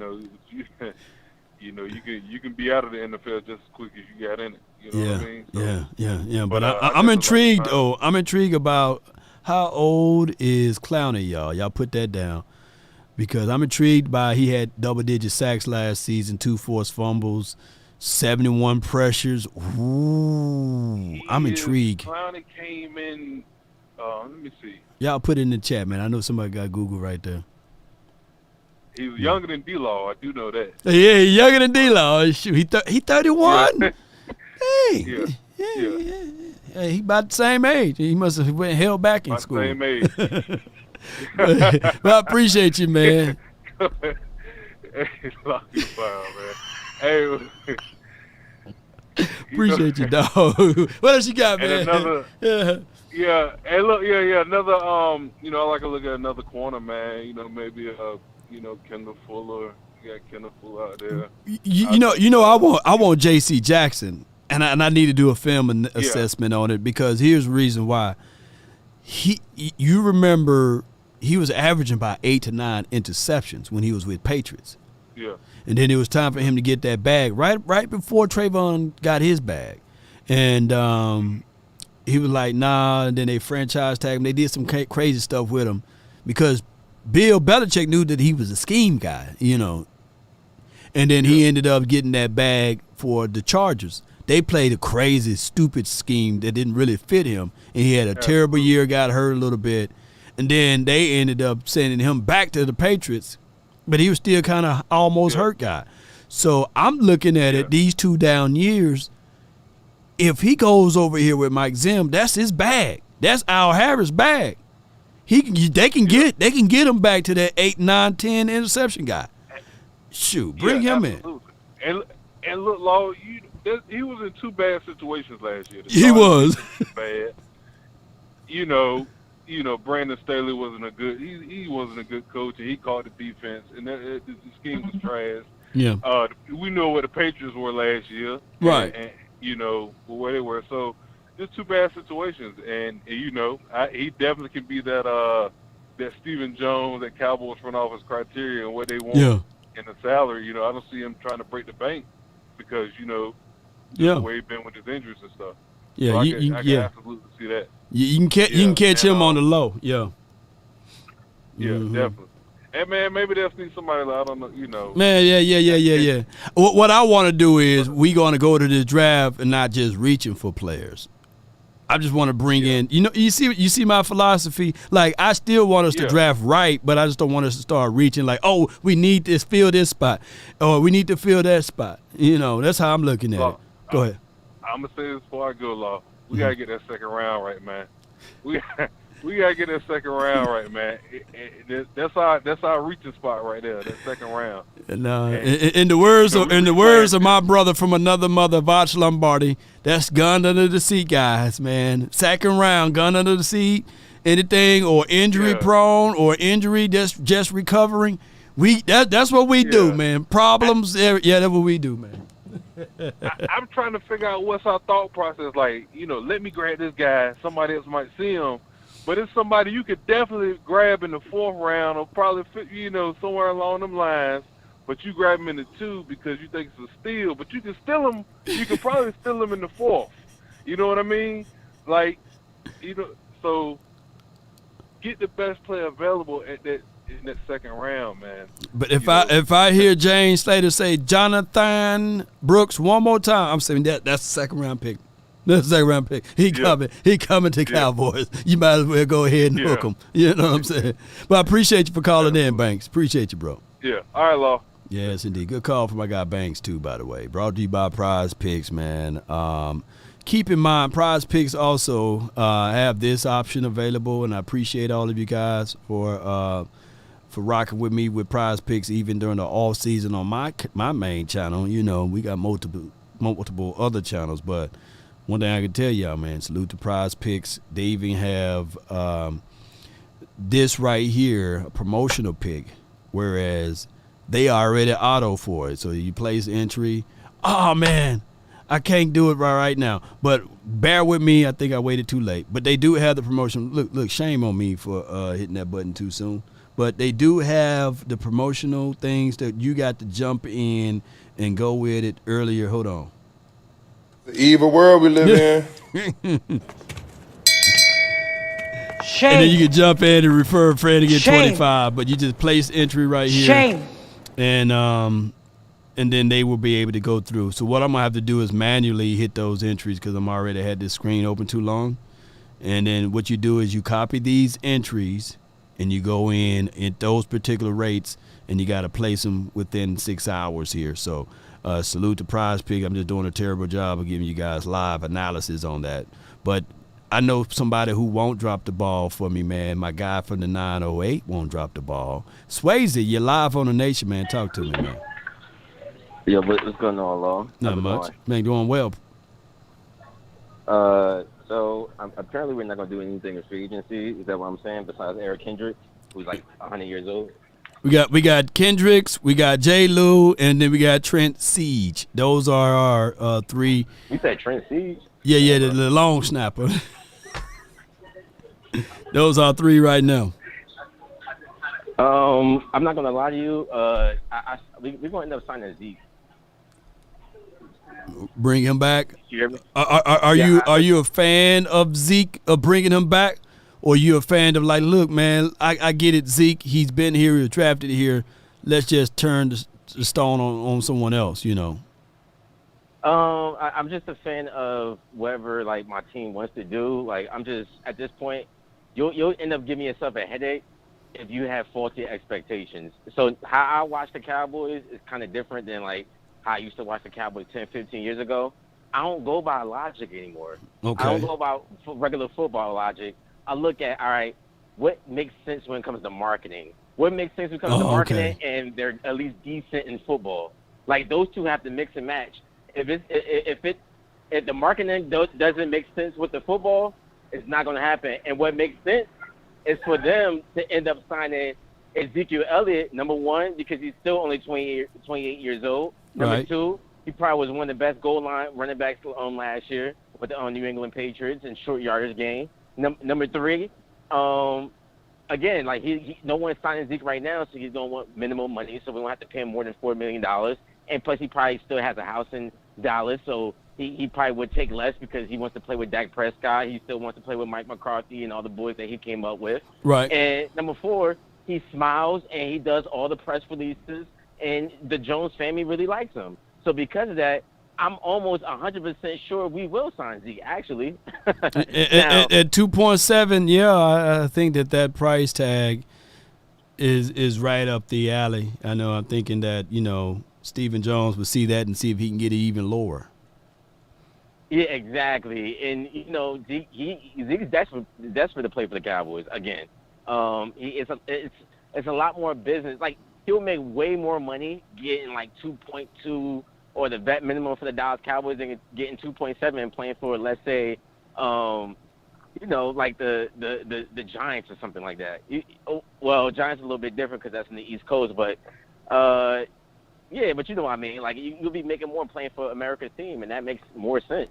Like, we don't go by what makes sense when it comes to football. What would make sense was getting Derrick Henry for only $8 million a year with only $9 million guaranteed. That would make sense. But the simple fact is, the Dallas Cowboys are kind of like weirdly punishing Dak Prescott for some reason for not signing the contract early. It's like they're trying to make a point. See, because you didn't sign the contract a little bit early, what we offer you, now you're not going to get the help. And because you're not going to get the help, we really don't have faith in you of doing it by yourself. So it's kind of like some weird little thing that they're doing. Like, it's just weird. It's like it's a lot of politics involved, and anyone that's been watching the Cowboys for years can clearly see it. Well, what do you think? I'm not against it, but I'm not all the way for it. I want us to explore all of the options before we bring Zeke back. I would look at Zeke as one of those guys that you wait to after the draft. If you're going to bring Zeke, let's wait to after the draft, because I don't want to taint our minds of the Trey Bensons or the Brandon Allen, all of those guys, what's the guy named? What's the guy named Allen? Man, my name is slipping my mind. All of the running backs that's available, Austin Esterman, all of those guys. So I would prefer us to wait, after the draft. Breland Allen, my bad. I'm saying Brandon, but Breland Allen, yeah. My bad, y'all. But the thing is, we have so many holes to fill. I wanted to run back or either the late first round or second round pick, but because we got so many holes to fill, especially on the offensive line, we're probably not getting a running back until, let's say, the fifth or sixth round pick.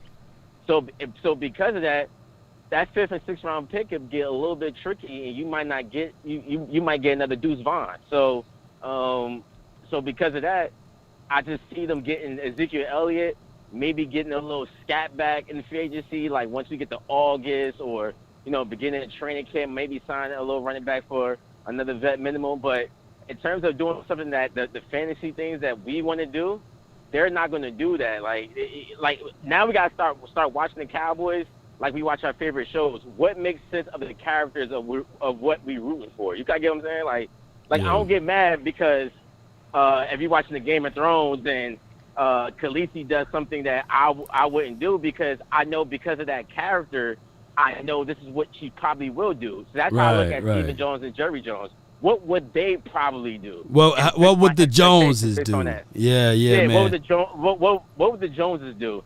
And getting Ezekiel Elliott, that makes the most logical sense in their mind. No doubt, man. Hey, great conversation with you, bro, man. Thank you so much for your thoughts, man. Appreciate you. That's Swayze, Thank you, love. That's appreciate it. What you about to say, bro? What you say? Oh, I was gonna say you have to react to this video on 105.3 The Fan with Shauna RJ. It says, "Why are the Joneses so all in on their current homegrown players?" It's an interesting watch. You should react to it. Hey, send it over to my you on my Instagram, so put it in there and I'll review it and then I'll look it up. Appreciate you, bro. All right. Yeah. Good call from Swayze. All right, so that's just how I look at it, y'all. You know, look, wait till after the draft. There could be another running back as soon as another team draft another running back. They could release them. You know, so we've seen crazier things. So I will wait for the running back after the draft. At this point, everything dried up. Far as the ones that I thought that could be like a major impact now, just wait till after the draft. Wait till after the draft. But the guys that you can go get now, as far as things that I know for sure they're going to take a minute. Even if we go get a Trevondre Sweat, it takes time for those boys to get acclimated and used to playing in the National Football League. So that's why I'm saying, even if the guys that you high on from a defensive tackle or defensive end, whatever you may look at in the draft, if you're not picking top 10, it may take a minute for those boys to transition. So that's why I'm leaning on getting veteran guys on defensive side. I think our offense, believe it or not, will still be top 3, top 4 offense in the National Football League. I don't think we dropped off. We haven't lost any offensive players like that outside of Tyron Smith. Tyler Biotis, is he going to be that much of a difference maker? I need to know. Texas Angler Details, man, appreciate you. Why does it feels almost like rebuild didn't bring back a decent starter that can hold the fort down, but not to be superstars? Oh, and I forgot, and we lost Tony Pollard. Yes, the other guy. But, man, we talking about 1,000 yards, man. We can find that somewhere. And we were talking about a broken Tony Pollard. He wasn't running like that last season. And he only had one game over 100 yards. So is that what we're crying about missing out? That's all I'm saying. We can still be the number 1 offense or top five offense. Texas Angler, I don't know why it feels like that, because I think reason why people are saying rebuilding is because of the fact that we haven't did anything majorly. But this is what the Cowboys are accustomed to do. And on top of that, when you're talking about a team 12-5, we are always in repair mode.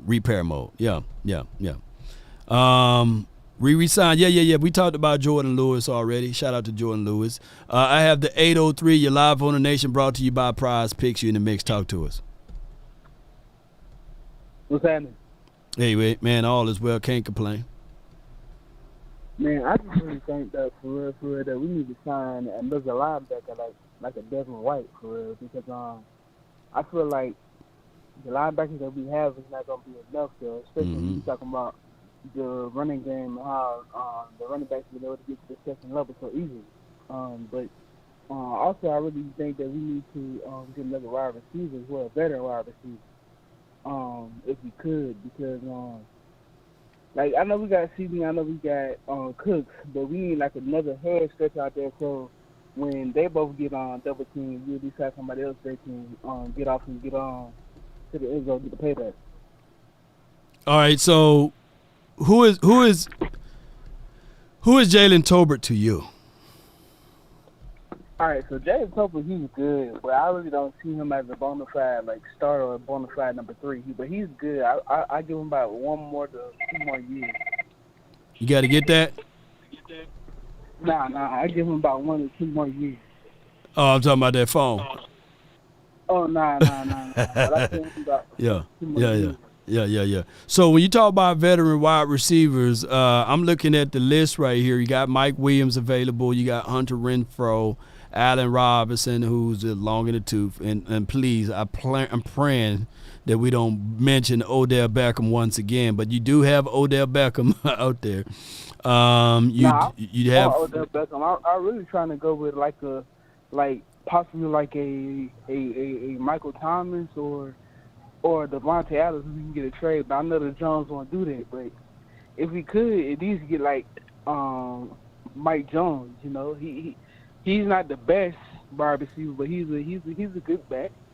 I mean, he's a good receiver. Mike who? Dominic. Mike Jones. From Charles, the one that you just named, you know? Wait a minute. Mike Williams, right? Yeah, Mike Williams. My fault. Yeah, no. You good. Damn, he's already finna be 30. These guys get age, man. They got this super age thing going on. Yeah, but I wish that we would have gotten the free agency earlier than just waiting until starting like last night getting Eric Kendricks, which was a good linebacker.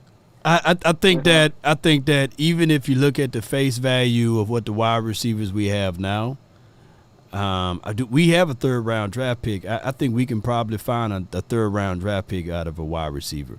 And I know because we talked about veteran wide receivers to add them to, but we can probably wait till after the draft now because the market of the wide receivers, we still high on Jalen Brooks.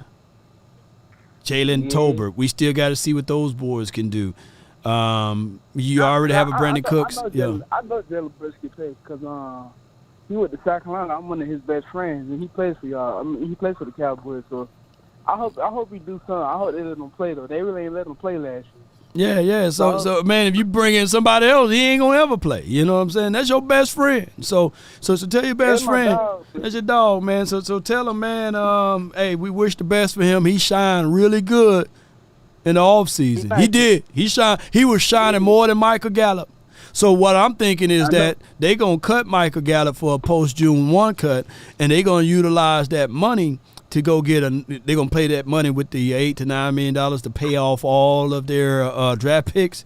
And we probably bring in one other guy from the veteran aspect. But we got Martavis Bryant. They got some guys, man, that they like. That's all I know. I know they like Martavis. They brought him back. They signed him under a futures contract. So in Oxnard, hear me out. You're going to be hearing people talking about MB. Martavis Bryant. You're going to hear Jalen, your boy again, name being mentioned, and Jalen Tolbert. We got to, man. That's an early draft pick. A third-round draft pick is nothing to sneeze at, and we used that on Jalen. We used that on Jalen Tolbert. So I need to see more. I'm not trying to put in somebody else to take away. So I need to see more from Jalen. Both of the Jalens, but we can't just keep bringing people in order for that to happen. Appreciate you, man. Thank you so much for calling in, fam. Hey, what's your name so I can lock you in, man? My name Trey. Trey, man. Trey, hit up Jalen and let him know, man. We want to bring him on the show for like 10 to 15 minutes. We can three-way. You know what I'm saying? I most definitely will. I got you. I got your number saved, Trey. You have a good one. All right, you too. All right, salute. Yeah. Call them in, you know, shoot. The Cowboys, to me, there's only one football to go around. And if y'all thought that old boy turned the corner just a little bit better than he did the previous year, Kevontae Turpin, let's not sleep on him. Let's not, man. The next call I have from the 951, my guy, Riverside John, you're live on the Nation, brought to you by Prize Picks. You in the mix. Talk to me. John! I had myself muted. Oh, man. I'm about to hit the rigs, man. What's good with you, man? Talk to me. What's on your heart? Oh, man. I was in the comments earlier. I was trying to get your attention. You had made a comment, and I just wanted to speak on that. Okay. And let you know, my whole thought process on it. You had made a comment in reference to other quarterbacks on other teams, and right. Can you expound on that? I mean, it's it's very broad. Can you narrow it down to help us out? You said that you know, you use them as an example as far as their playoff records and stuff like that. Right. And, you said, well, you know, what's Lamar Jackson's playoff record, or you named a few other quarterbacks. Right. He's 2-4, 2-5, or something like that. He won 2 playoff games. Nobody mentioned those things. Nobody mentions, hey, man, he only won 2. Now, he's a 2-time MVP, meaning that, hey, he played to the kind of caliber of when you MVP, you should have at least seen the Super Bowl and beyond. You're on a nice team, meaning that most of the time when you get MVP, they don't give it to a losing team. And on top of that, he's been surrounded with running weapons, and he's been surrounded with class personified, nice defenses. Yeah. I like Lamar Jackson. I think he's phenomenal for what he do, what he brings to the table. I don't want to get too far into that, but I will let you know how I feel about. I think Dak is a better thrower of the football than Lamar Jackson. That's just my opinion. I think he's more accurate, and I think he has a lot more touch on the ball when it comes to Lamar. You've seen that as far as the touchdown passing touchdowns that they had this year and the difference, right? Right. We can see that. Look, Dak Prescott, from a passer or a thrower of the ball, he is probably one of the better quarterbacks in the National Football League, regardless of what people say from a stat ratio. But what we're saying is basically Dak Prescott, as a football player, he's not capable of just putting the team on his back and carrying it by himself. You're going to have weapons and surround him with it. I would love to have the Ravens defense over here. I said it one more time. But we don't. We were very porous on that. I would love to have the Ravens running the attack. We didn't have that attack in the last few playoffs that we've been to. We didn't have that defense nor the running attack. But we had Dak. And you're right about that. And my feelings towards the situation is that when I look at something like that and I hear examples like that, I always have to remind myself that can't be the standard for this team. You know, I don't see it that way. I see it that, you know, if we're going to have our standards, they should be our standards. No one else's. You know, if we using examples like that, I think that lowers the bar for our quarterback. It lowers the bar for our team, and then that's where we at. That's where we're comfortable at. As far as the thought process, you know, if you know since they've done it, then it's all right for us to do the same thing. And we all know our differences on, you know, my stance on Dak Prescott. Everybody knows that. So I'm not even going to get too far into that. But you said something else in regards to the blame and who deserves the years and stuff like that. Can you speak on that? When we talking about blames, like blame, you said you referenced Dak Prescott, and you were like, "Don't blame him," or what? Do you remember speaking on that earlier? He's part of it. We can't win games by him throwing an INT. We can't win games. Okay. We can't win games by him turning the ball over. But at the same time, we got to win games too by the defense forcing turnovers and takeaways. We got to win games too by players jumping on live foot fumbles and being a difference maker. You see, when you see the Patriots, go ahead, talk to me. Have you ever seen a quarterback win in spite of those circumstances? I've seen it. Yes or no? I seen it, yes. I seen Pat Mahomes throw an INT, and the defense rallied and held that team to 0 points. I seen 5 fumbles in a game, and that particular team jumped on the ball like it's a live grenade. I seen teams play through the echoes of the whistle. I seen a Super Bowl kind of a caliber team of Pat Mahomes holding the 49ers right at the 9-yard line and not giving up. The 49ers was 9 yards away from lifting up that Lombardi trophy. Pat Mahomes had nothing to do with that on that defensive side of the coin. but that team rallied. I seen Chris Jones make pivotal plays to shut down the run, plus force a sack on the opposition. But I can tell you, verily, verily, I say unto you, I haven't seen Osa do that. I haven't seen Michael Parsons do that in a pivotal moment. I haven't seen D-Law do that, a forced fumble or what have you in the playoff games. I haven't seen in the last 2-3 years an INT in the playoff game outside of the Tampa Bay game. We won that. I haven't seen those things, man. So I get it. Go ahead. Let me ask you this. I'm sorry to cut you off. No, you good. You good. Have you seen a quarterback overcome those circumstances? Because from what I hear from you, you're using the defense as the centerpiece to, on their reaction of the quarterback's mishap. But what I'm asking you is, have you seen a quarterback overcome those circumstances?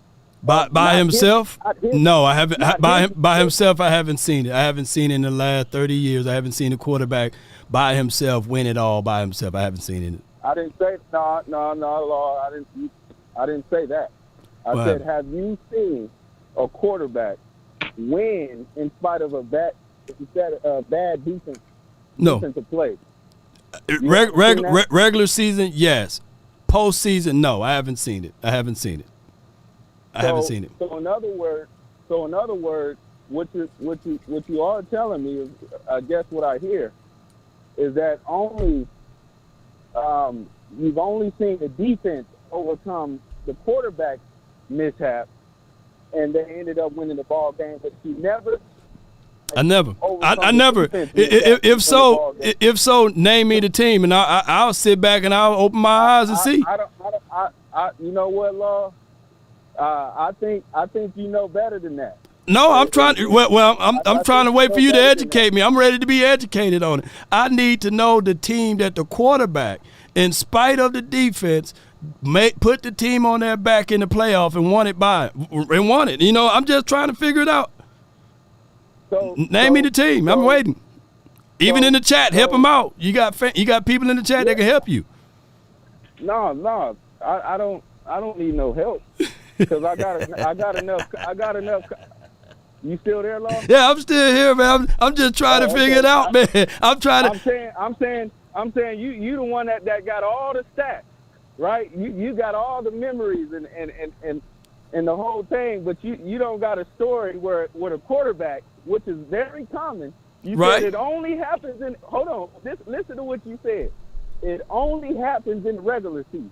It happened in the regular season. I haven't seen it in the postseason. I haven't seen it. Hold on. Soon as the playoffs starts, and this NFL been going on for how long? Man, over 100 years, man, and I haven't seen. And nobody, look, literally everybody in the chat, they scrambling. They can't even give me. They can't give me a name of a team because they Dak drunk. They don't want everybody. How many people we have watching this game? How many people got watching right now? Over 500 folks? Over 500 folks Dak beat? It got to be somebody. I know you know. I'm reading every last one of them. Somebody said Joe Flacco, and that Joe Flacco played on the Ravens, and we already know what they had. Oh my goodness, on defensive side. So I'm trying to help. We trying to help each other out, Riverside. I'm just saying. Okay, but this is my point, man. What's your point? I'm not gonna go fishing for no team that you want me to name. But what I can tell you is that the game has been going on for over 100 years. Basically. And what you have set out for me on this dinner table is that only in the regular season that this thing has happened. But as soon as the playoffs start, it just cut off. Nobody has been able to do it, and I'm not talking about no, because the reason why. Hold on, let me just throw this out there for an example of what you're saying. Okay. I remember in the regular season, my memory could be faint. My memory could be faint. My memory could be faint on this, but to overcome, you said to overcome bad quarterback play, right? And I'm thinking the only time that I can think of was a Bills game where there was a guy. No, hold on. Let me just say this. It was a Bills game that Tony Romo threw 5 interceptions, and if you were to tell someone that we end up winning that game, people was like, nah, but he ended up winning that game. That was the only time I can recall a time that a quarterback, and it's been multiple other times, of course, in the regular season, but that's the only time that I can remember that a quarterback played that terrible but still played good enough to win the game. That's the only time I can recall.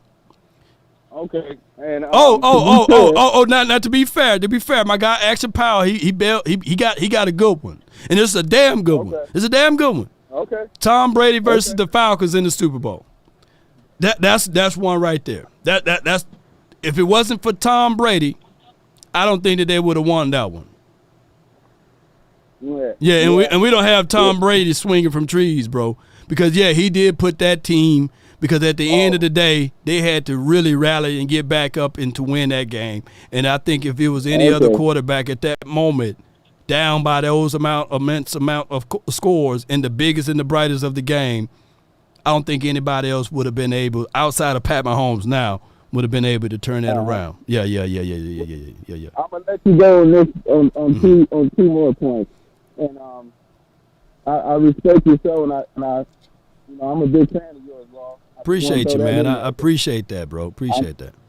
But I do want to say that there's situations where quarterbacks have overcome their own mishaps and their own mistakes of throwing interceptions and then won the game. But that's neither here or there. I do believe that we're in a tough situation, and hopefully we don't see anybody of our big caliber names being ousted like Derrick Brown because of because we can't either pay him or because whatever the reason. Bro, I don't know what happened to your phone, man, but you break it up real bad, bro.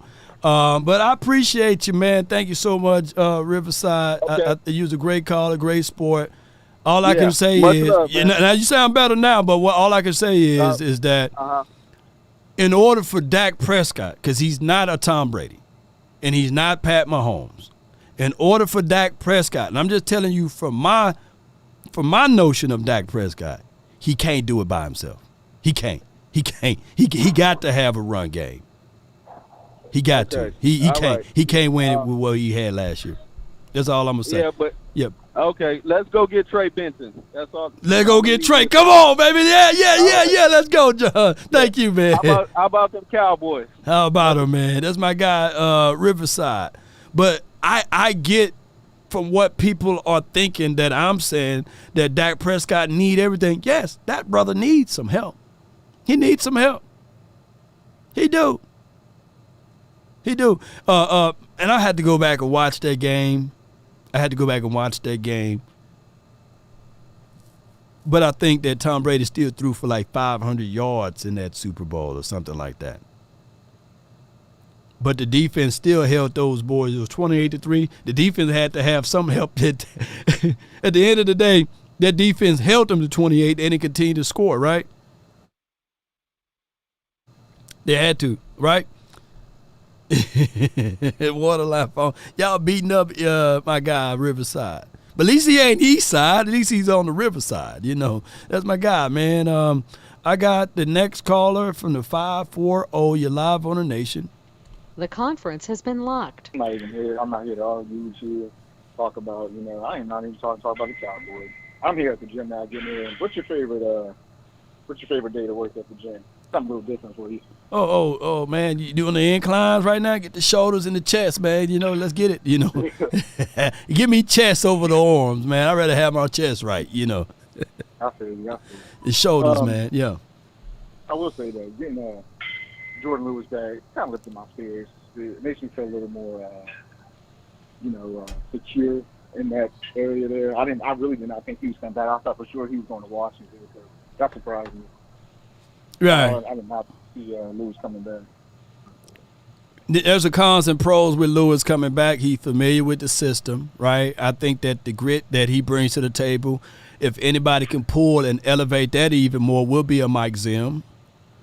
And of course, the cons would be, I don't think Zim gonna lean on the favoritism part. So there's really no cons to it. You know, in my opinion, you bringing back a veteran, you bringing back somebody that can really, you know, be that fire starter for this team and grit guys. So yeah. All right. One last thing. I'm about to get this cardio. I'll skip cardio day alive. So I'm gonna try to get some in. One thing you said, this is way back during the season that always comes back in my head. Let me get a we don't talk about Michael Gallup one time. Yeah. So that we don't talk about Bruno. I need that. Yeah. Love that. Yeah. All right, that's all I really got to say, man. Hey man, get that workout in, man, and hey, health is your wealth, man, and I appreciate you for working out, bro. Good call from my guy. Times like this, you got to do something. Yes, indeed. Got to get those endorphins going, man. Hit that gym and get right, man. Especially no sleeve June and July is coming around the corner. So, yeah, we got Noah, we have No Clone, Tyrone, and then we have 100 grand. Be the next three callers. Let's go with Noah from the 469. You're live on the Nation. Hey, what's up? How you doing, Lyle? Man, doing great, man. Where you at, in the wind tunnel somewhere, man? Where you at? I got it on speaker because I'm watching. So when I'm on the call, I always mute YouTube. Right. On the call, I can Yeah. Work that out for us, man. Sound like you're in a tornado, bro. sound better now. Yeah. You better now, man. Talk to me, man. All right, yeah. Hey, before I say what I wanted to say, I can't even say what I wanted to say because of the Riverside boat, man. He must forgot about the Jets when the quarterback threw all them interceptions. Despite him throwing them interceptions, the Jets won that game against the first game of the year. I forgot who they played. Okay. I was thinking that I wanted to like switch it over to the playoffs, because I think that the playoff time that's when you can't cheat on your test, right? You got to really, right. You was right because in the regular season it does happen. It don't happen in the playoffs though. Right. That's just to further your point by me throwing the Jets out there. Then you threw in the Romo game, the epic game against the Buffalo Bills. Yeah. It was a great game, by the way. Real good game. I'm going to go, look, that game was so good, it's like a 22-minute highlight deal on YouTube. I'm finna watch it. Like, when I get off, I'm going to watch it again because it was just good to see how we would rally back and won that. But keep going, bro. Yeah, so my real reason for calling is it's just that time of the year. I was just thinking, I'm like, dang, everybody on these 1-year contracts. And I was just thinking, okay, everything gonna, hit the fan. I'm like, I know I'm looking into the future, but I don't know who the prospects would be as the head coach, quarterback, if we don't sign back to that extension. So that's the only thing that I'm concerned about. I understand it's free agent time, and we are gonna do that, pick it apart, see who will work well for our team. But I don't think nothing goes as far as our quarterback, man. If we can't get this Dak things worked out, man, we're stuck in limbo, so I don't know. Damn. Could we be having it happened again, bro. It happened again. I'm gonna one more point, and I'm gonna let you go. I got to do this. I got to do this breaking news. Go ahead. Okay. Well, all I wanted to say is Shador Sanders and Deion Sanders coming soon. Hey, now that will be all about the tickets, because he gonna fill it all in, and the free agent people gonna all come over here for some peanuts. Appreciate you, bro. Thank you so much, man. All right. Yes, indeed. Let me get this going right quick. We got some breaking news, man, on how things happen, and it pisses me off more so than anything,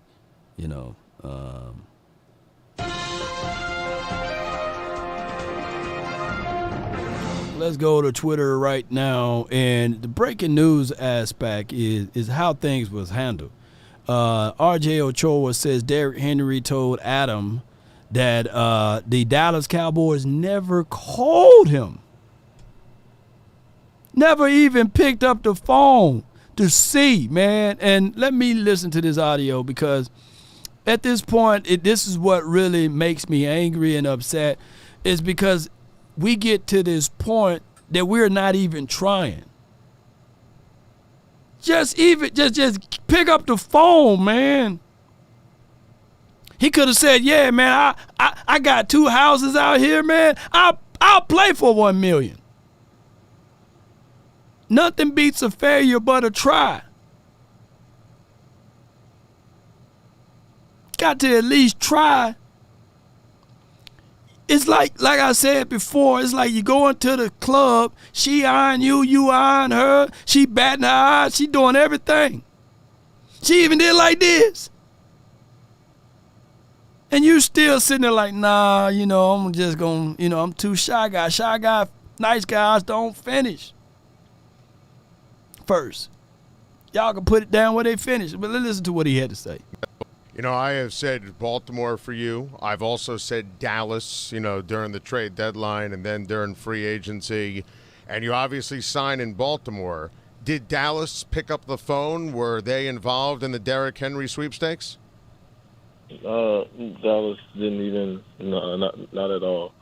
I don't really know what's going on over there, and but they weren't in contend. Baltimore was showing the most interest, and somewhere I wanted to be. I was glad that we got it done, but that boy sound like he hurt, man. And I get it from his point of view. You ain't gonna turn down $8-10 million. He could have been waiting for New Year's, man. And the Cowboys probably looked at it like, all right, cool, we're gonna wait till New Year's. You got to at least pick up the phone. That's all we saying. We can work something out, man. That boy sounds sad. Look, somebody paid me $8-10 million. I'm like, yeah, dog, I'm over here with Baltimore, man. Omar coming. This man sound depressed.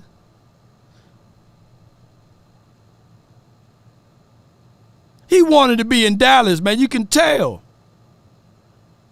This what make me mad right now, man. And you can't turn down all the offers, man. Sometimes you got to take it. Swallowed up. He swallowed up. Jeez. Let's rewind. Just hear the countenance on his voice, man. His voice tells it all. I have said Baltimore for you. I've also said Dallas, during the trade deadline and then during free agency. And you obviously signed in Baltimore. Did Dallas pick up the phone? Were they involved in the Derrick Henry sweepstakes? Dallas didn't even, not at all. I don't really know what's going on over there, and but they weren't in contend. Baltimore was showing the most interest, and somewhere I wanted to be. I was glad that we got it done, but the Cowboys never called at all. Wow, never even picked up the phone. Now, were they on your radar as you're going through the process, or did that surprise you? I'm stunned hearing that the Cowboys never even picked up the phone. Yeah, I mean, of course, because that's why I stay in the off season, and kind of on the back end of my career. That's a great organization, and he hurt though. And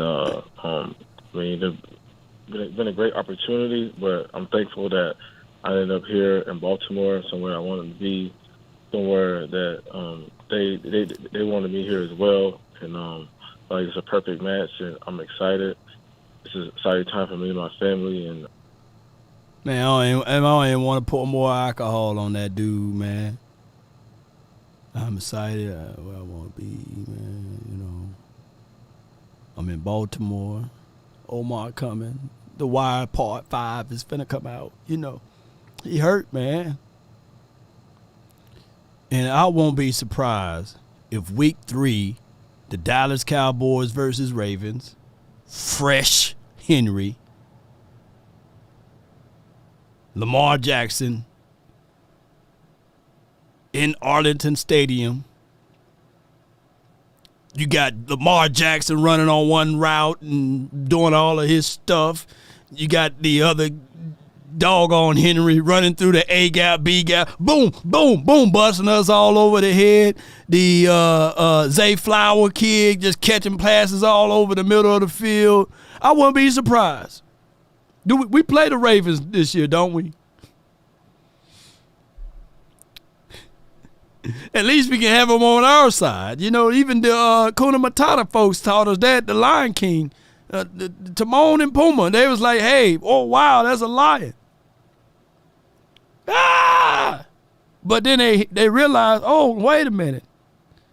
If we raise him, he can at least be on our side, you know? We can have him on our side, you know?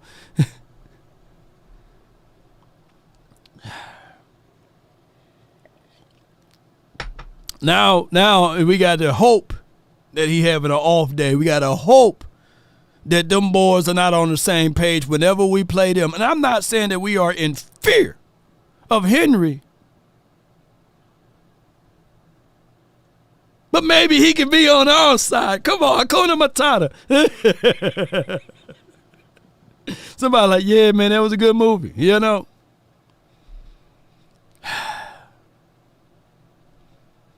Man, that type of stuff right there, man. No clone Tyrone, man. What you got, fam? From the 202. What's going on, man? This is crazy. It's crazy, man, that Derrick Henry really wanted to be a Cowboy. You can tell, man, by his voice. Yeah. It's crazy, man. That's crazy. And it's just like with Jerry Jones, he has this a natural allegiance to losers. Like he don't want to put the money in Prescott's hand. Mm-hmm. He working with 105.3 the fan on some wee woo, trying to destroy this man's character. So it's just like, now, if they don't resign Prescott this season, I'd rather see that man finish his career somewhere else.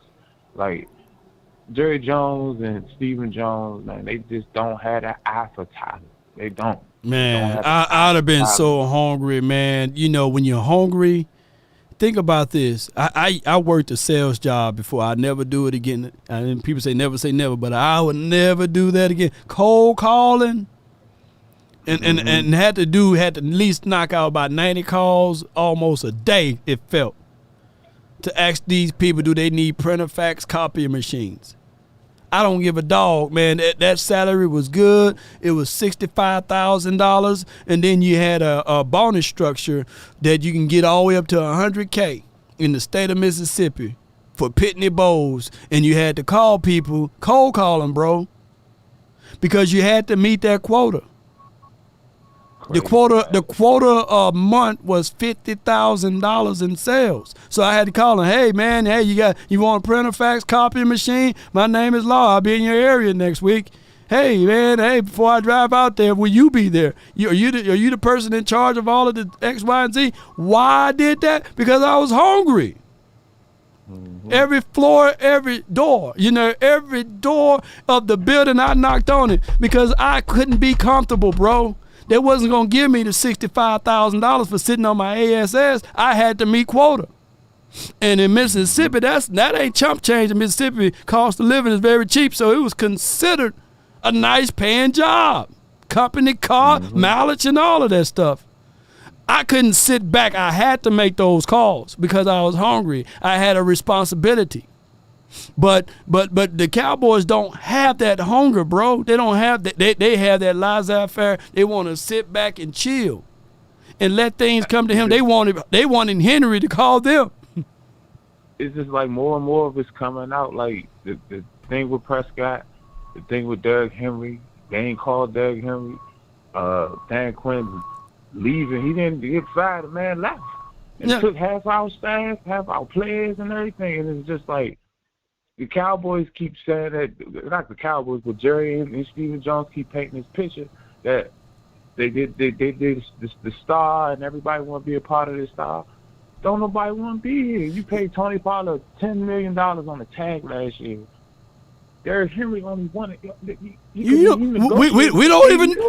don't even know, man. He could have played for peanuts. He could have been like, you know what? I got this house. I know he look. Come on, let's be real. We know that for sure he didn't buy no $100,000 house, bro. Hell nah. Hell nah. He probably. I know kids listen to this. Yeah. Go ahead. No, you good. But God damn, man. Hell yeah.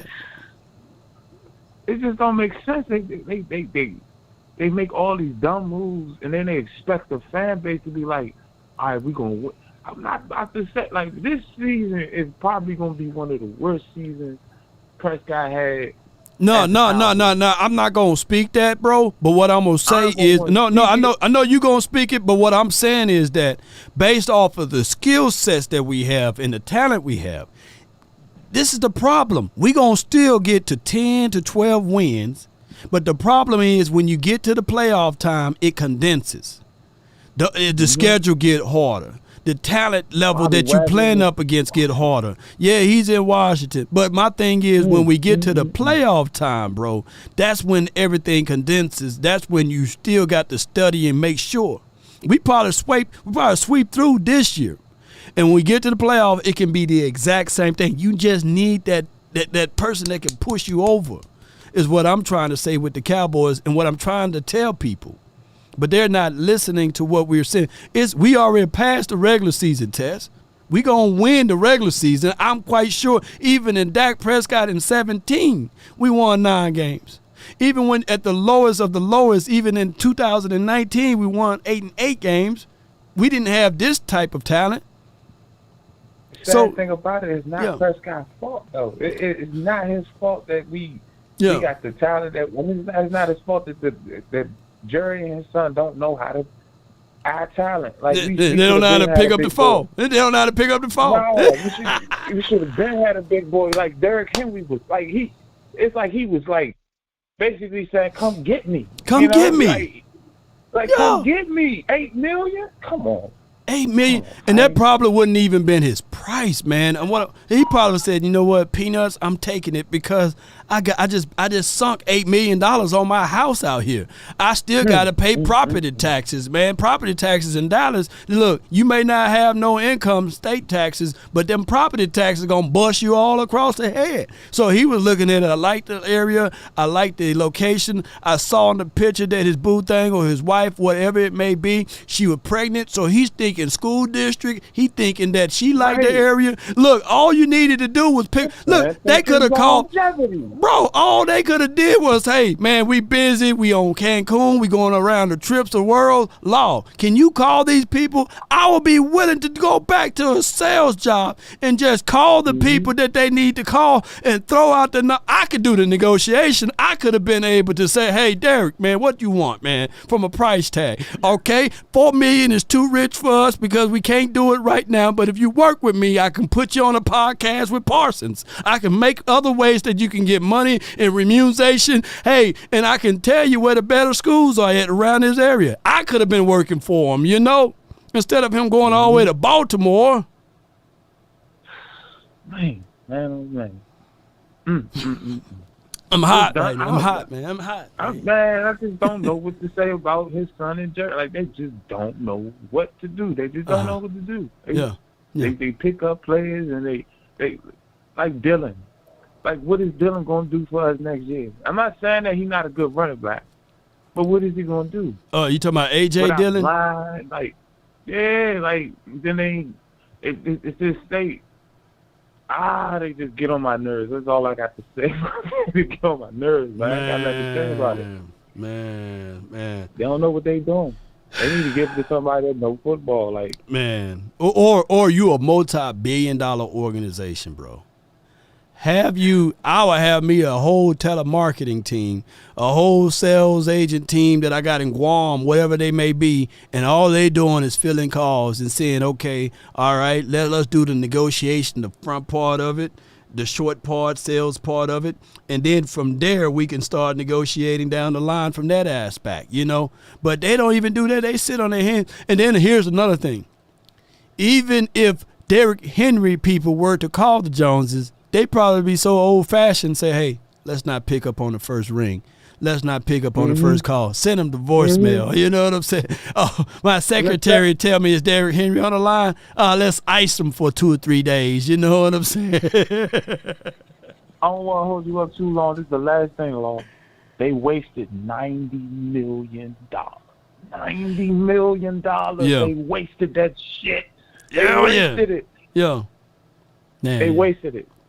it hurts, man. Damn. Appreciate you for calling in, man. Thank you so much, bro. No problem, Law. No doubt, man. And I get the whole angle of even what Dak Prescott was saying when he was talking about the Eagles about how their front office work.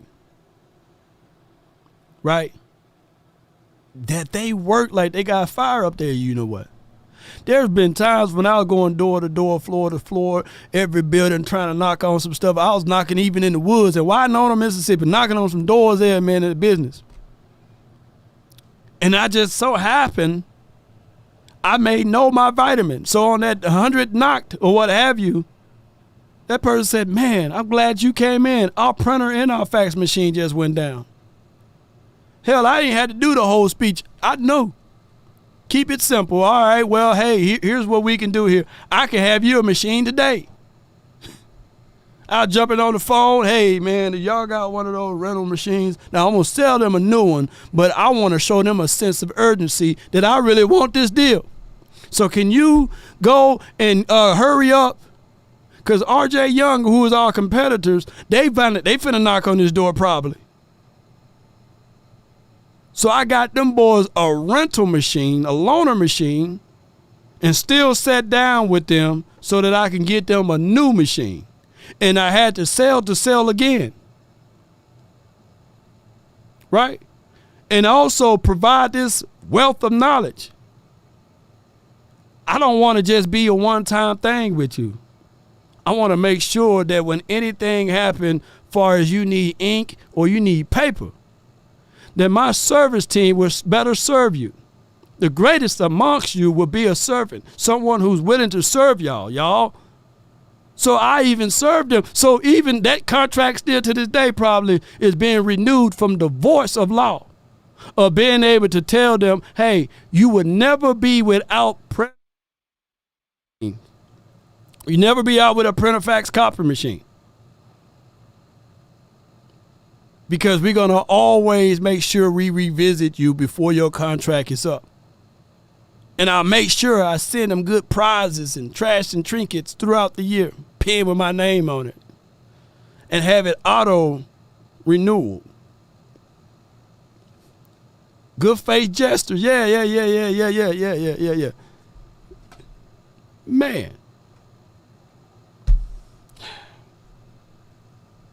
Yeah. Kellen Moore still calling the plays over in the Eagles land. Yeah. But I got my guy, man, with a plan of $100,000. Maybe that could have called him and paid him $200,000, and he would have gave at least the phone call from the 201. You're live, 100. Hey, Law, man, listen here, man. The Joneses.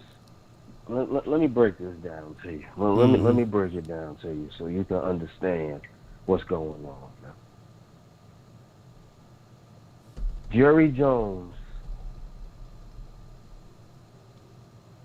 brought Nike to the NFL, right?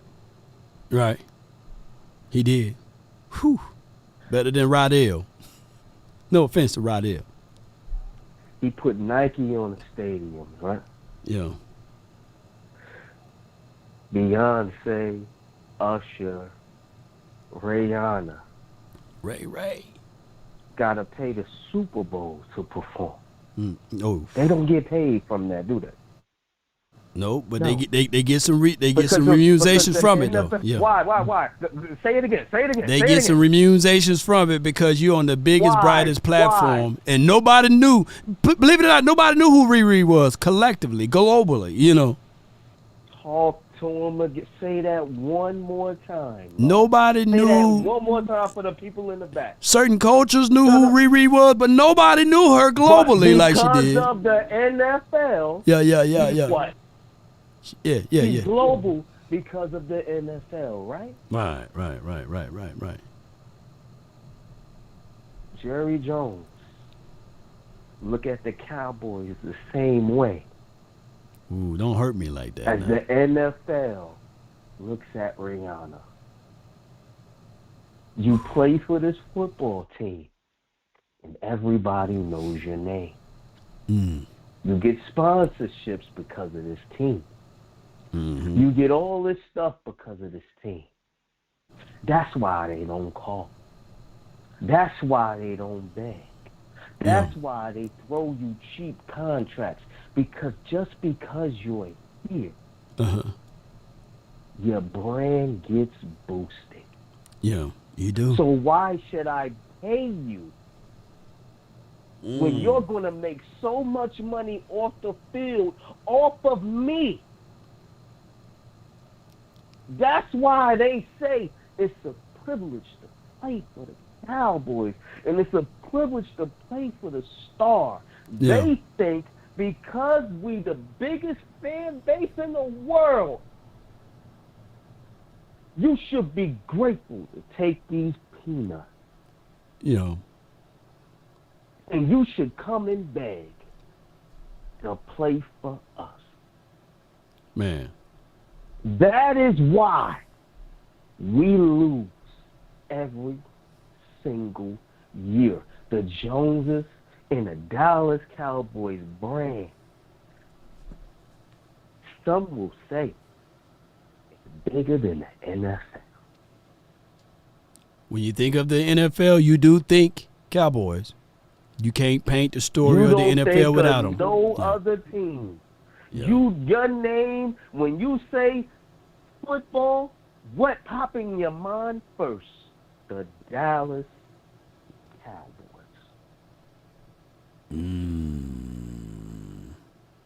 That's why they operate the way that they do, all across the board. And it's not just the players, people. You work for the Star, you get peanuts. You coach for the Star, you get peanuts. You know why? Because you got that star on your chest, and you can walk through doors with that star on your chest. Right. That's why they don't pay nobody.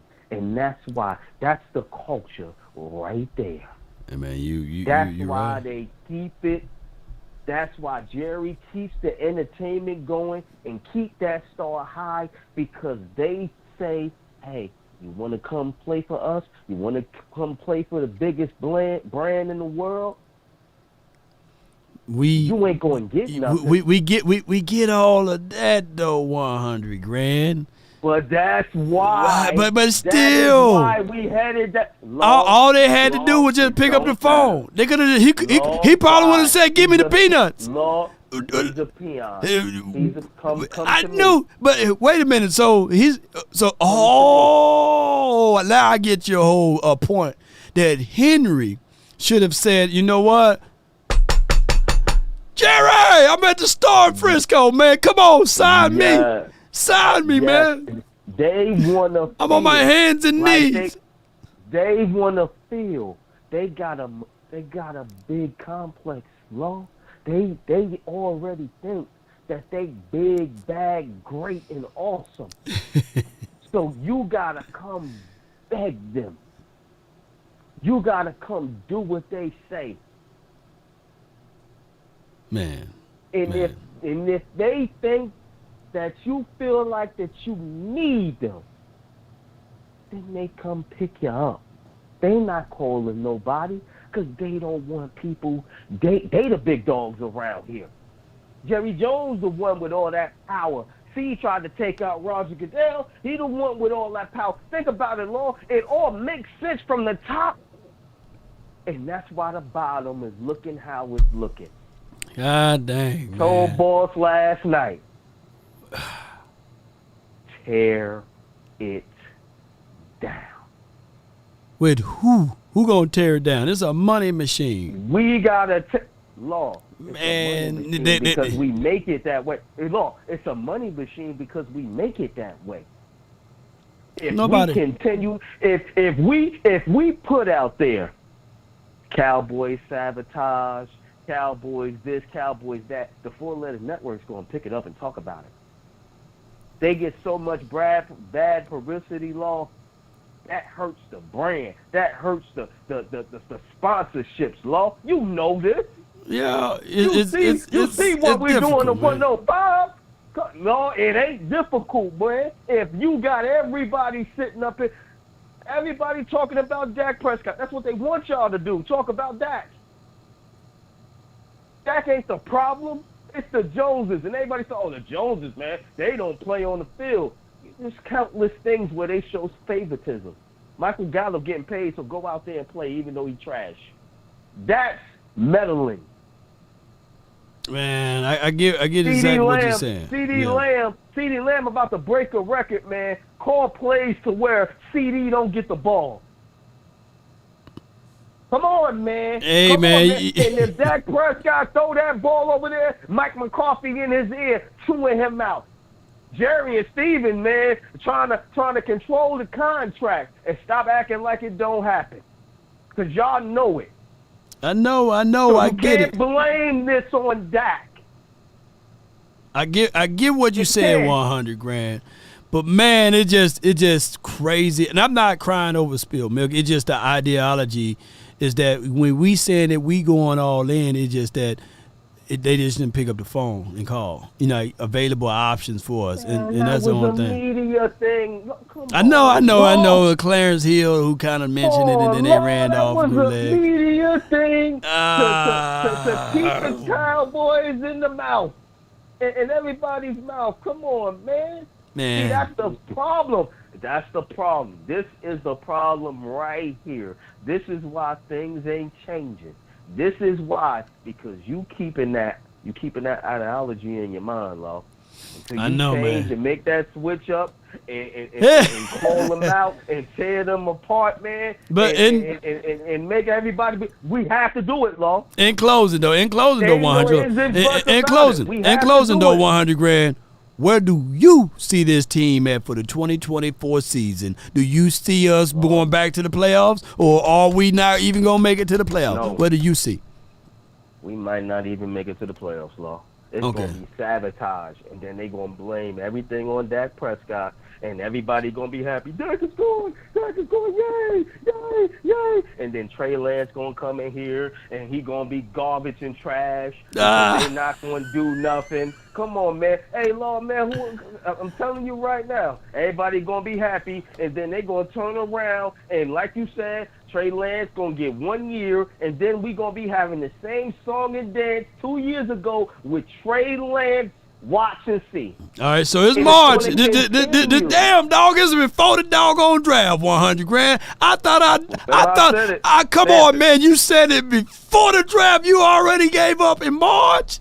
You gonna do this to me? 100. You gonna do this to me in March? You done in March. I'm done. You done. I'm done.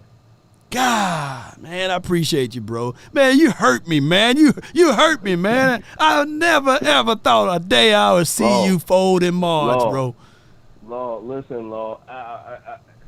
Come on, man. You see, what are we doing? Hold on. Who are we missing on offense right now? Who are you really missing? Tony Pollard? Are you really missing Tyler Biadasz? Are you really missing those two boys? Tyron Smith. Are you really missing these guys? Law, they going to get the rookies in here so everybody could be hyped up. But you know and I know you going to be there during the season. It would take a rookie a year or 2, 3 years. It do take a year. Just give him grace and mercy. I can hear all that. Just give him grace and mercy. Come on, man. Law, listen, if we make the playoffs, when we make this playoff, right, what's gonna happen? Mm-hmm.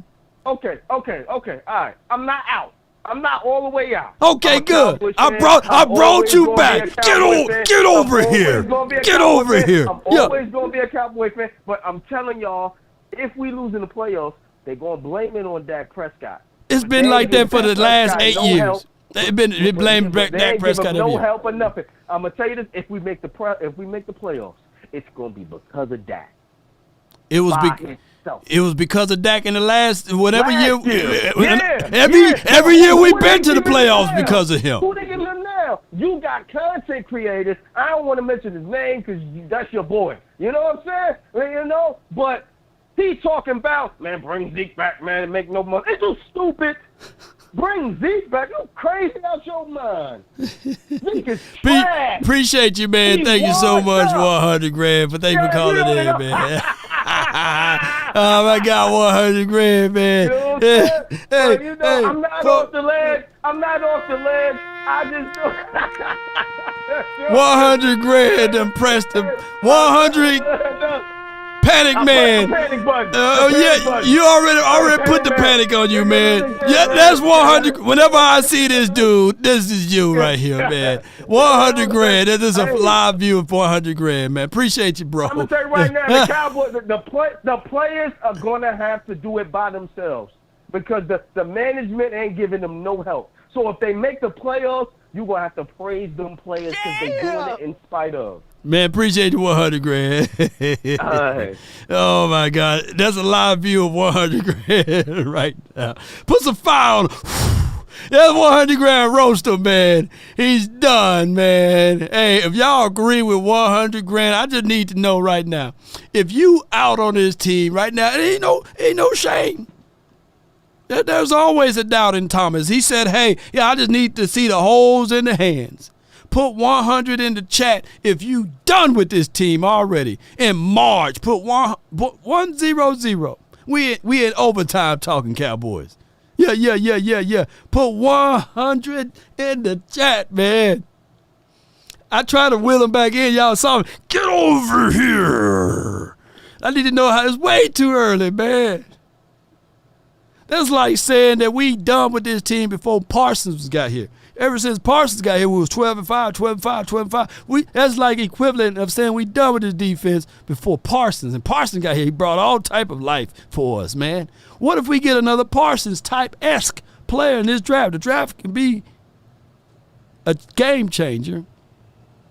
All right, let me see all the 100 people, man. Ooh, y'all out already. It's March, man. It's 100 March, man. God, dog, man. I know my brother from another mother. No other don't look like Danny Glover from the VIP lounge is sitting there saying that he's not. I know for sure he ain't like 100. I know you ain't finna do me like this one. VIP, talk to me, man. Law, it's VIP, baby. Law, 100. If you're listening to me, bro, that's all, brother. Be my bro. Yeah. Now he's still our brother. He just slipping right now. He's slipping. You're right. He didn't fall. He didn't fall. Yeah, he just slipped. He didn't fall. Yeah, he slipped. That DMX. He's slipping. He's falling. He can't get up. Come on. He's slipping. He's falling. He's gotta get up. Come on. Look, Law.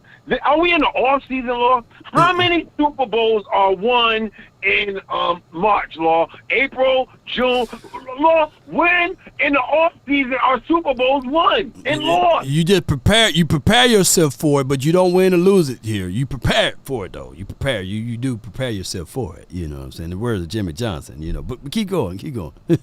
But now, Law, I tell my kids all the time. The definition of insanity is what, Law? Doing the same thing over and over and expecting different results. Yeah. So I'm not calling my man 100 insane, but I've been watching Jerry and them shop in the off season the same way for how many years, Law? Man, keep going, bro. Keep going. So if you're a real fan. And if you're really riding with the Cowboy Nation, you already know the pedigree. You already know what's going on. So I don't know why y'all got all caught up in, we going all in. Only thing Jerry's going all in is in the glory hole. Other than that, we are not all in. Jerry's not all in on nothing. So y'all got all caught up. I want because me some glory hole. That's one thing Hunnit said.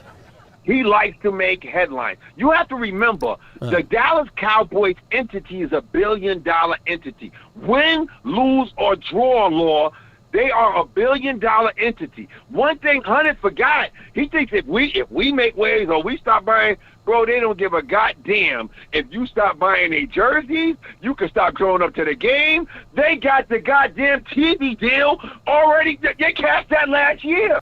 Yeah. And it finna roll over into the next season, so the betting, hey, I'm benefiting from the betting myself. So, hey, NFL, don't take away from the betting process. I'm not saying that Prize Picks is where you can bet, but it's where you can go and do more or less. And salute to Prize Picks. And I know you have won from Prize Picks as well. Yes. My guy, VIP. Yes. So definitely make sure you upload, subscribe to Prize Picks. I'm going to tell you, every money I win from Prize Picks, half of it goes to my kids. I do Sunday stocks with my kids, so I have them invest the money. But anyway, we're not going there. Right. We're talking about my boy. We're talking about my boy. And when we talk about my boys, Lord, it hits home. It hits hard to me when I hear people on the fence, when I see the Slurpees, when I see Brandons, when Riverside Joe jack off. People like this, Law, is the reason why I stopped chiming in and tapping in, because they just want something to talk about, Lord. I'm convinced the off season, they got the Jerry syndrome. They got the diarrhea of the mouth where they just want something to talk about, knowing, we all know, Lord, we are not doing no shopping until, what did I say in my last call? Lord, June 1st, once they make the June 1st veteran cut, we do shopping every year the same time. Yeah, we do. So why? That's what I don't get about the fan base. Why we going crazy? We the parking lot pimping, man. Hey, but the only reason why I'm a little upset though, VIP, we saw the lady in the middle of the floor. She had no date. She had no drink in her hand. She was eyeing you. You and I were in the VIP section. She ain't ran through. You know what I'm saying? She got some good, you got some good features. You gotta go get that. We gotta go get that. I'm walking right to the middle of the floor, Lord. I'm not waiting for a certain song. I'm walking right to the middle of the floor, and we getting our two-step on. After we get our two-step on, Lord, baby, you want to come to VIP? See, you see Laura and them up in VIP? We popping bottles. Come on over here, Shaniqua. We going over here, baby. Yeah. Come on over here, Henrietta. We need you over here, Henrietta. Man, we ain't even offer to buy Henrietta a drink, a shot. Man, Lord, we didn't even text. Lord, you ain't even got a call now, Lord. You can text them. Man, we ain't do nothing, man.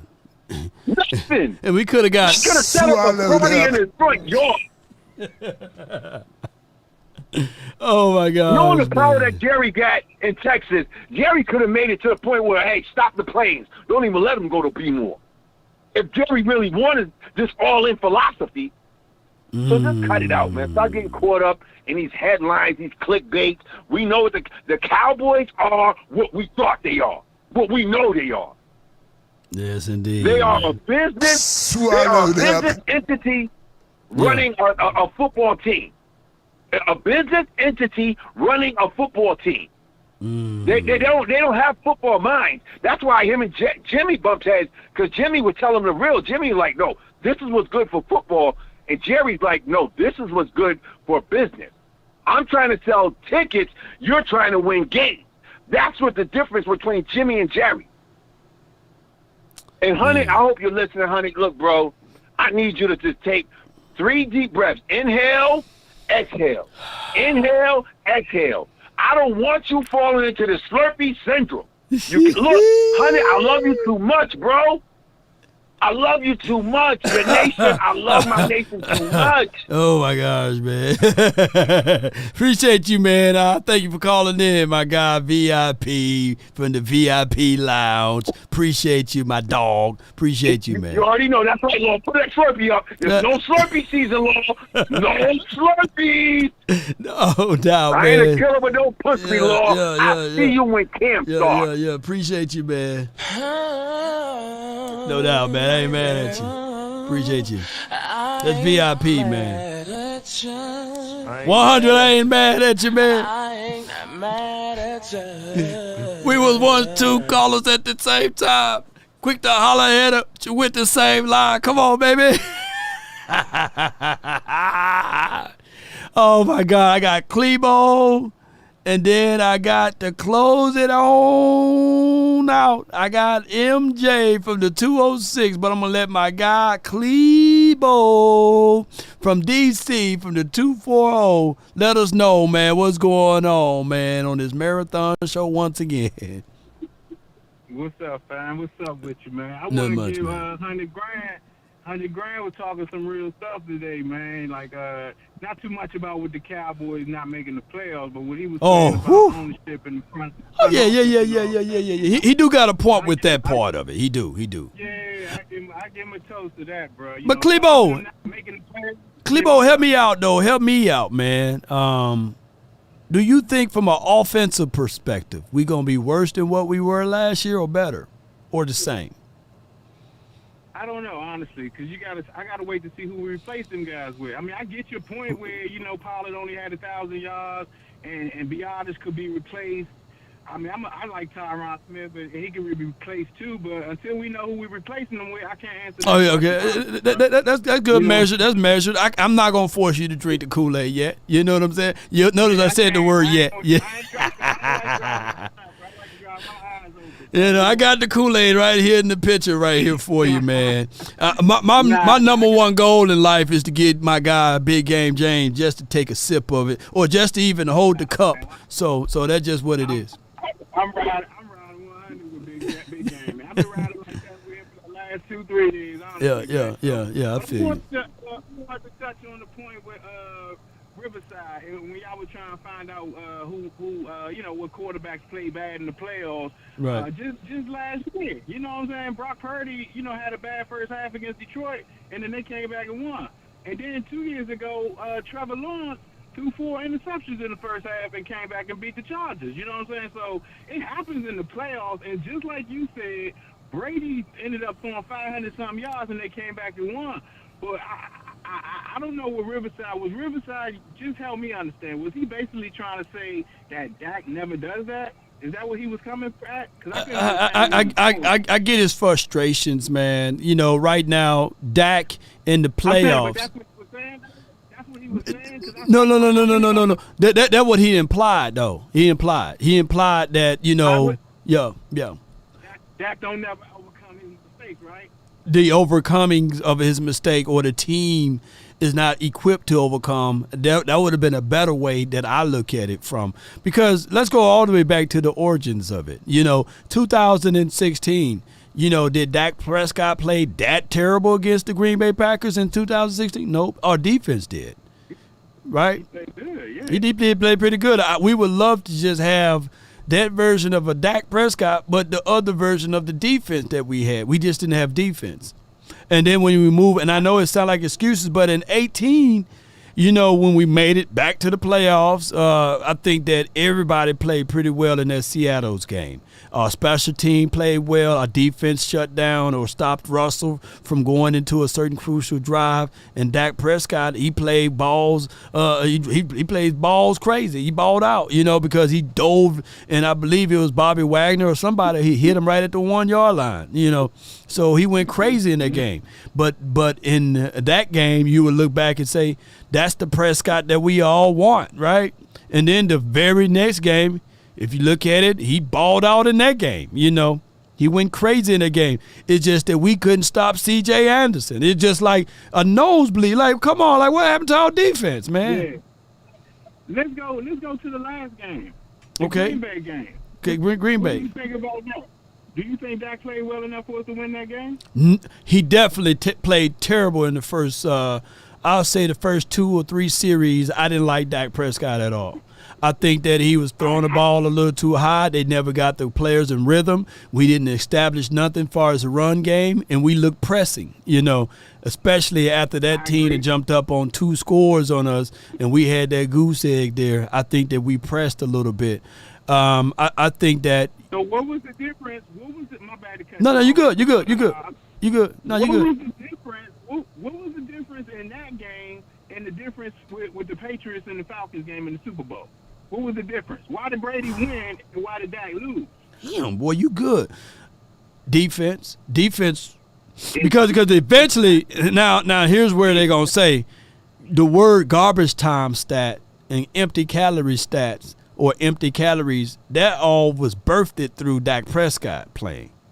Through the 4-ladder and 3-ladder. It's bullshit. Right. Even I was talking to the computer this morning, even the terminology of dinking and dacking, right? That was from Colin Cowherd. Mm-hmm. But dinking and dunking been a thing, a real tangible thing, because that's what I wanted Dak to do. I always, going all the way back to my content, I always wanted him in a West Coast system, because I looked at him as a guy that would flourish in a West Coast system. So the Deacon and Dak was real good, because I wanted them to feed upon Zeke. If you look at Zeke first 4 or 5 years here, his numbers are very comparable to Edgerrin James, right? He had Pro Bowl Hall of Fame numbers. But the problem is with Zeke is that, of course, he had lost 6 games. Well, he was out of 6 games with us in 17. But the terminology of dinking and dacking came from Colin Cowherd. Whereas you look at Tom Brady, Joe Montana. Joe Montana was a dink and dunker. Yeah, or a dink and dacker. Tom Brady, a dink and dacker. Peyton Manning, to a degree, he never had a strong arm, but he was very accurate on short to intermediate throws. So people tried to force Dak Prescott to be something that he wasn't. And it really surprised me in 2018 when he began to rip it around, because that was the time when we brought in John Kitna, and he says, hey, rip it, throw it. Don't give a dog about it. And that's when he really started to throw balls a little deeper. And he became one of the better throwers of deep balls in that year. Pause if necessary. But, so many people tried to make Dak someone else. And now they're trying to make Dak Pat Mahomes. Look, Pat Mahomes and Dak, 2 different quarterbacks. Pat Mahomes is known for throwing. Right.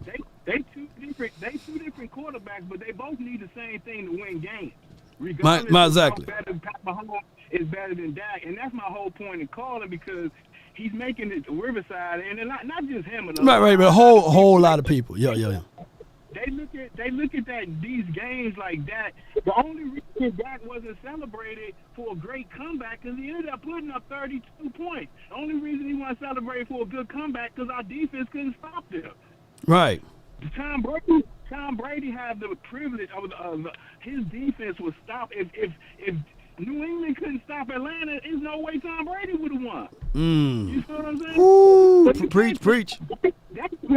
If you really look at the game, and you know what you would have been saying, Law? What a great comeback. Dak threw 400-some yards and 3 touchdowns in the second game, and it was a great comeback. If our defense could have made some stops. But because our defense couldn't, all everybody's looking at is the first half of Dak. And then they're going to look at the second half is garbage time and garbage yards because our defense couldn't keep the game close. Right.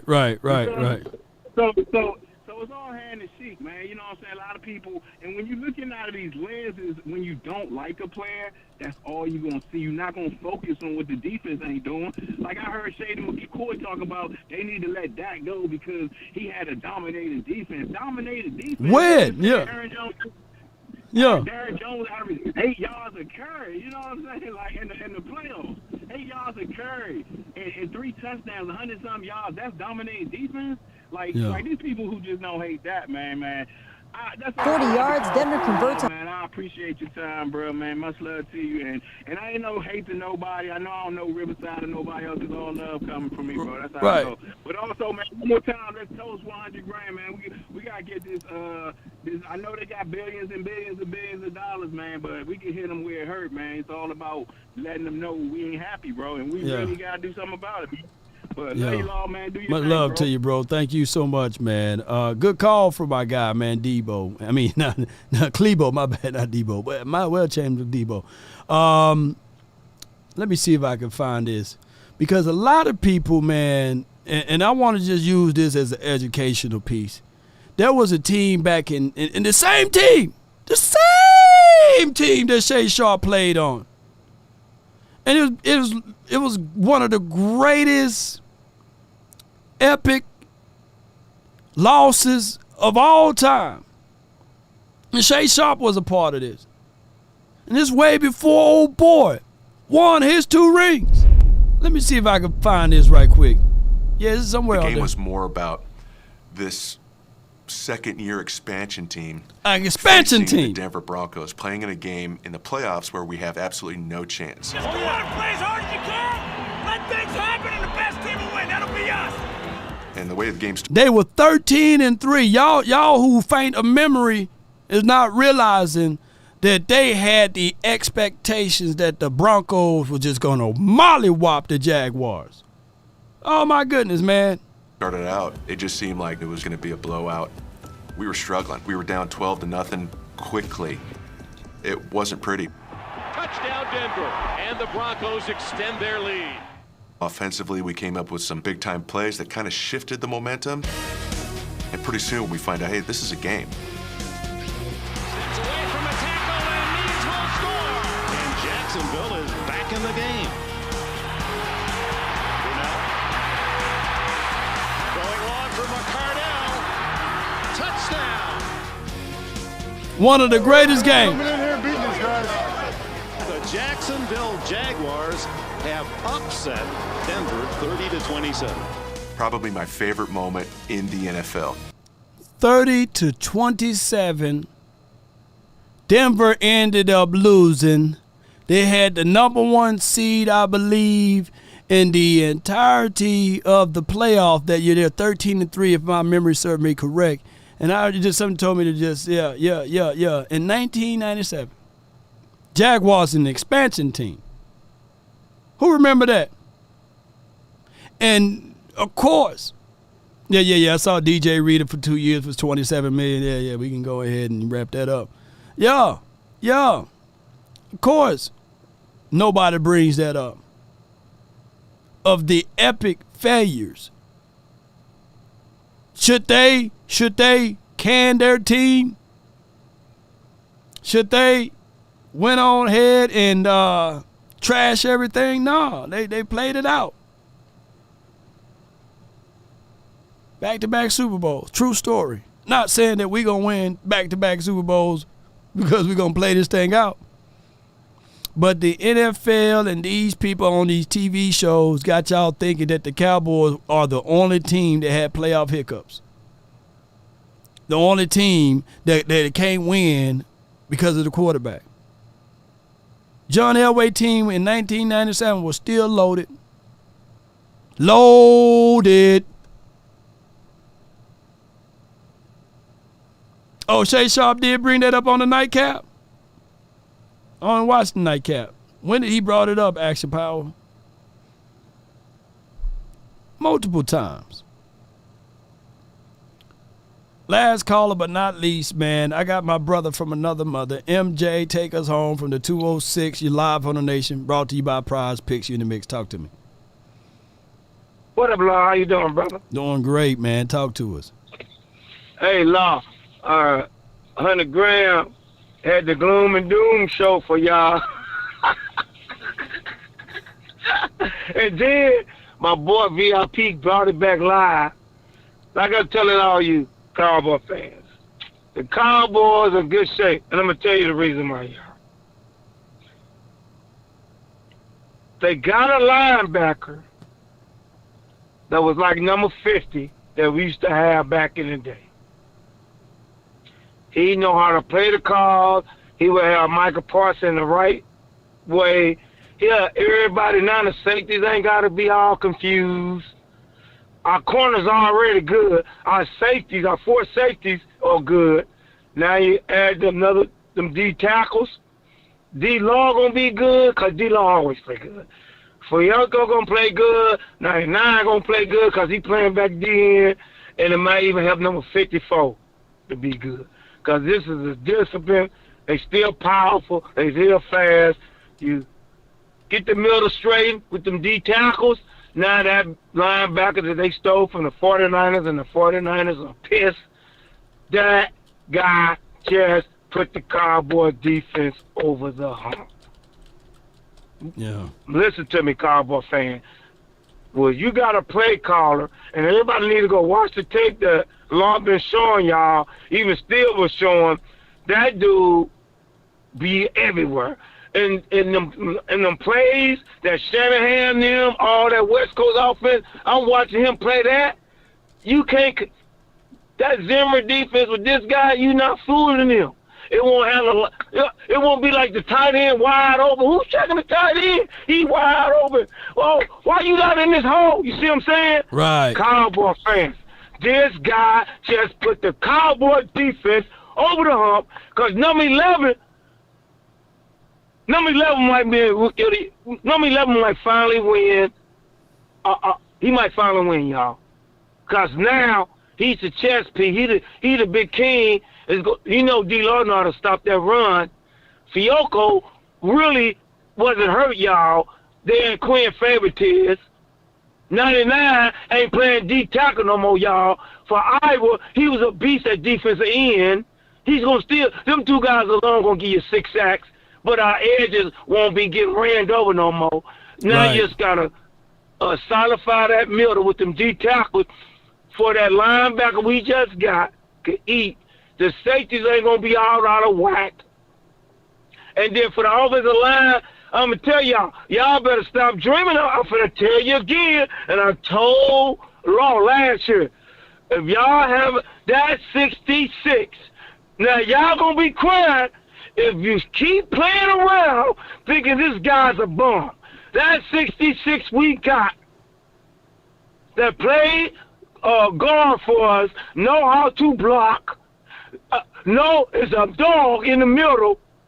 If you keep playing around with this kid, he gonna sign with another team and become a Pro Bowl player. I'm telling y'all better start watching film. Go watch 66, how he bullied some of the best D tackles last year, and he played as a rookie. And you're gonna watch the center. So they might drop the center or offensive tackle or linebacker. I don't care who they are, or D tackle. I don't care. You talking about T.J. Bass and Brock Hoffman? Yes. Okay. You got you. Don't worry. Now you just need a backup. Like I say, you gotta play Richardson. I don't know why I seen Richardson. He was playing good, but you got, like Law say, you gotta play them boys. Stop playing around and playing like, you know what I'm saying, Law? You ain't playing boys. You got 83. He played good. They got receivers. I'm not worried about that. Yeah. Now I'm finna get you, Law. One more thing. Go get one more time. In closing. One more thing. Law, I'm finna get you, Law. Finna make y'all, Law, Cowboy fans. This why y'all make Brandon. This why y'all make Brandon and the 50% of the fans that hate the Cowboys, because y'all ain't telling the truth. Now, I'm going to give Dan Quinn credit, even though he scammed us the last year. 2021, y'all. It was 2 minutes and 45 seconds left. The 49ers winning 23-17. Yeah. Now, you tell me if the Kansas City quarterback got that ball, we ain't going down and score. I hear crickets. They might not. They might not score. They might not score. They might not score. Who knows? Who knows? Who knows? Because at the end of the, I just said it. How you gonna say I can't say it? Who knows what Kellen Moore would have dialed up at that time? You telling me a second-year offensive coordinator would have been able to dial up some plays in 2021? Okay, all right. Well, why he didn't do it? We had. How many times Tony Pollard touched the ball? Not that dummy. How many times he touched the ball in that game in 2021? Who's your most explosive player? Go ahead. Let me give it. Okay. Let's do it this way. Get Kellen Moore out the way and give Andy Reid with the offense we had. We beating the 49ers with Andy Reid. Okay, we beating the 49ers with Andy Reid. Yeah. Get rid of the offensive coordinator. We got rid of him. Now McCarthy got to do that. Then came back in 22. The game changed. We was whooping the 49ers butt. You can see them on the sideline, Cowboy fans. They was over there panicking. We was up. The score was tied 6-6. And we threw a pass on 2nd and 2, interception. Changed the whole game. They ended up beating us 19-12. 19-12. I know. But what I'm saying is, I get all of that. I get all of the 14 penalties. But by the way, There's never been a team to have 14 penalties in the playoff and to win the game, by the way. But there was a situation that the Cowboys supposed to win, and then they did at the 50-yard line a quarterback sneak. In 2021, we did a quarterback sneak at the 50-yard line, and everybody's saying that, hey, that was a brilliant play by the coordinator. They kept him for another year, by the way. God. But Dak Prescott in that particular game, if people want to drive home that in 2021, in 2022, and in last year, 2023, that Dak Prescott is ultimately – yeah, 23 is horrible. That Dak Prescott was the ultimate reason, then yeah. Then let's do that. Then let's go play out the rest of this year. Let's not extend him, and let's move on, and let's get the next quarterback. Look, let's get the next quarterback. I'm excited because once they finish up the halfbacks, I ain't worried about who either they get Zeke or Dylan. I don't care because they're going to jump the Cole, but I like that Kentucky halfback. That Kentucky halfback is dangerous, boy. Woo! Davis, oh, my God. Y'all got to go watch the film of the Kentucky halfback. That he's dangerous. So I don't care because they're going to draft a halfback. But like we said, me and Law said, you win in the trenches with good coaching. And Dak, I'm voting for you, brother, because it's 50 team like you, 50 hate you. But I want you to win, man, so you can shut everybody up. And I want you to win. But, bro, you can't throw intercept. Start using your legs. Don't force it. If you see something out there, I'd rather you run, take it 2 yards. You know what I'm saying, Law? Or throw the ball out of bounds. Don't throw no interception, bro. That's all I ask for you. And how about them Cowboys? Good show. And Cowboy fans, stop panicking. It's March. What's the day? March what? March the 14th, man. Come on, man. Oh, come on, man. I don't even think when St. Patrick's Day is, man. At least wait till after St. Patrick's Day. We'll go get your green drinks, man. Wait till after the draft. Hey, man. See who we got. Yeah, you know what I'm saying? Come on, man. But the Cowboys they're gonna be winning, and I don't care who everybody get. They ain't gonna do nothing. People always do that. They sign all these players and still do a dud. So that's why the Joneses, even though we mad at the Joneses, they know what we don't know. Just like Law said, all them people signing them players and them teams be 9-8 or 8-9. They say, damn, they signed all them players. And the Cowboys said 12-13. It's like Law said, it's going to come down in coaching in the playoffs. No doubt, now man. We got a dog in the middle. How about them Cowboys? Let's go! Yes, indeed. How about them? Hey, sheesh. That's MJ, man. Oh, my goodness, man. I forgot to turn his volume down. My bad, y'all. Okay, so news is Sam Howell is now being traded. I lost my camera here, but hold on tight for me. Oh, man. Yep, lost my camera here. I forgot that this doggone thing battery's exhausted. Give me 1 second here, y'all, and we're gonna get on up out of here. Appreciate everybody for tuning in, and let me play some music while I go get my other camera and we set that one up. Appreciate y'all. Let me play some music right quick. Come on with it.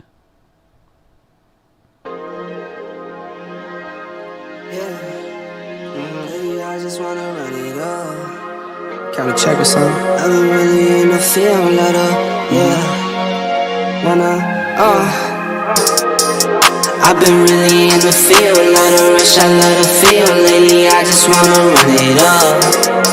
Don't need no deals, I make the deal. Have to take it to a meal. Lately, I just wanna run it up.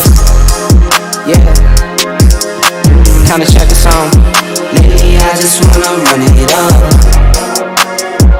Count that too, count up. Lately, I just wanna run it up. Need them ones, I need them fives. Need them tens, I need that change. To the safe, got blues inside.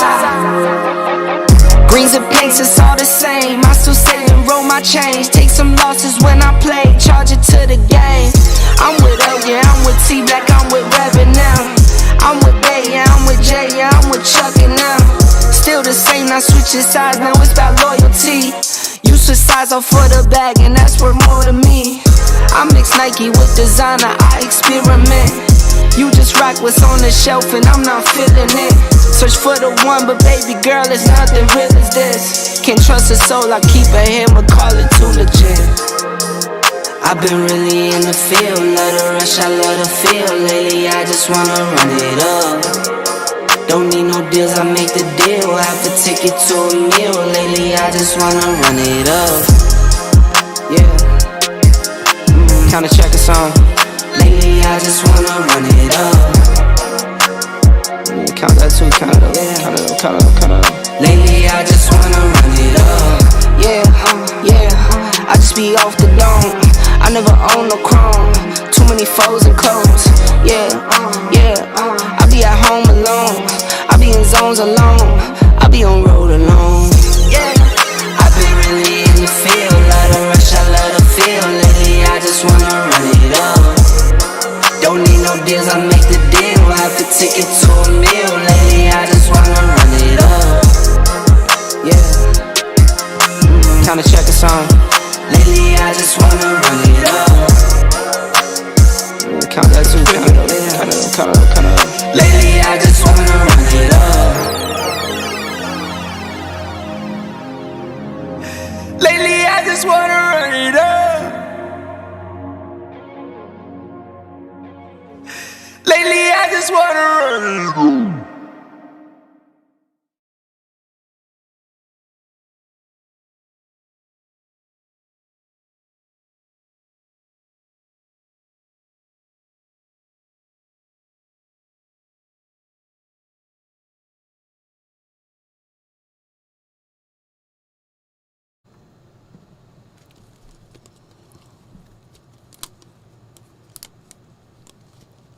Mic check one. Can y'all hear me? See me better now? No.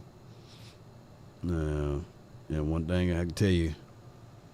And I had the power surge to happen, and when it happened, my camera was set up, and I think that for some strange reason, I got my backup camera hooked up now, and my mirrorless cam been dying on me. It will hold its charge, but the endless power thing won't keep the battery. So I thought if I switch out the battery, that will rectify the situation, but I see that it's not. So I have a backup camera. It's better to be prepared for an opportunity and not have one than to have the opportunity and not be prepared.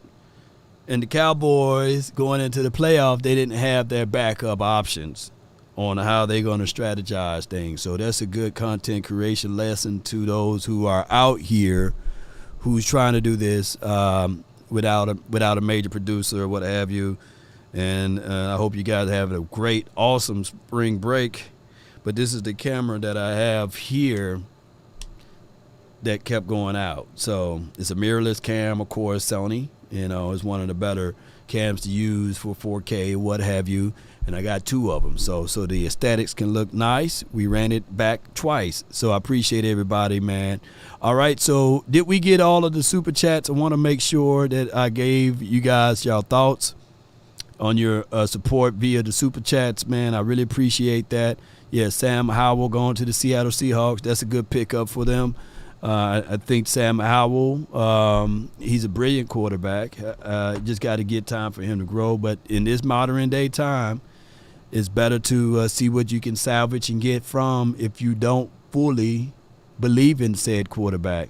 And I think that the new administration for the Commanders, they saw his tape, they looked at what he can do, and they salvaged that and said since they're picking early, they might as well bring in without competition like that so that they can get the most value reps. So whoever they go get is going to be their quarterback for the foreseeable future, whether he win, lose, or draw with that. So that's just how that goes, ladies and gentlemen. Salute to them. But it's going to be a good thing for us because everybody think it's easy. Now, why my screen look like that? Everybody think it's easy. Everybody think it's easy to play for the Cowboys. I mean, not for the Cowboys, but to play quarterback, I meant to say in general. Everybody think it's easy, but it's not. It's not easy. Let me see if I go away completely. Okay, that's it right here. Boom, boom. Let me build a plane as we fly, baby. Go here. Slide up.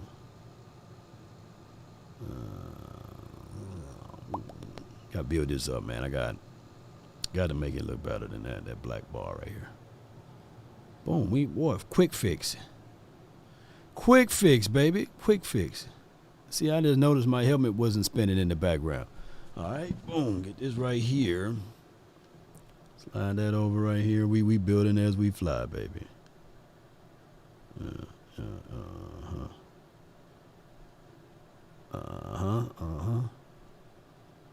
There we go. There we go.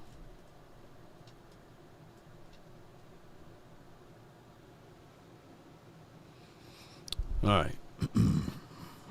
Everybody think that they're going to have a CJ. Everybody think that CJ Stroud is going to be like the every quarterback that's going to be drafted is going to play like CJ Stroud, you know, and not contextualize that team is constructed the way that team is, you know, and it's hard to do those things on the fly.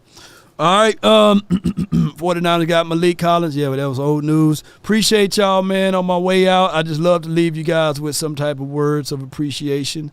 Thank those who tuned in. Thank those who've been a part of it. Just got to get some assessments going. Cowboy Nation, when the end comes for me, let it find me conquering a new mountain, not sliding down an old one. Meaning that at the end of the day, regardless of what you say, you got to always keep your head on the swivel. You got to always keep your mind corrected, and you got to always not be satisfied. Always keep your mind set to say to yourself, I'm trying to get bigger, better, and do better things down the stretch. And if somebody else don't understand that, just keep living. That's what old folks say, too. If you think you're going through a bad or rough time, just keep living. Let me see. I think I got everybody's super chat. The last one from Oscar Law, what they did to Dak. You can win with that, you know. That's from Oscar. I don't know the context around that, but, hey, whatever they did to Dak or for Dak, you can win around it.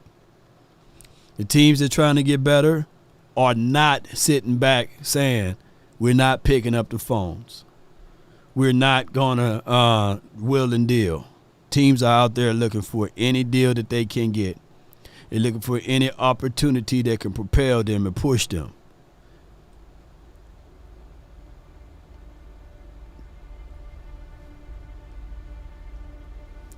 That's what we doing. Ravens not playing.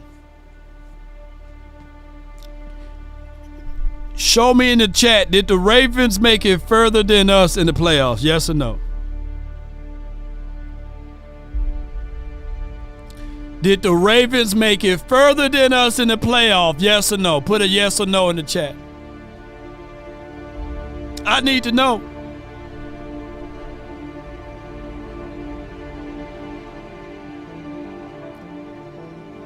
Did the Ravens make it further than us in the playoffs?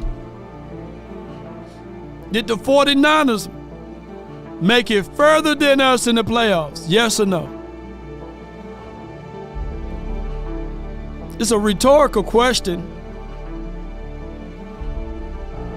We were the only home team to lose in the playoff week 1. A lot of times people ask, I want to be great. I want to do the great things. But are you preparing yourself to be in that spot? There was a lady, I heard someone ask me, Lord, send us out with a good sermon. There was a lady with an issue of blood. She's been dealing with that for multitudes of years. And she heard that there's a healer, someone that can heal if you can get in front of them and talk to him. Maybe he will extend his services to you.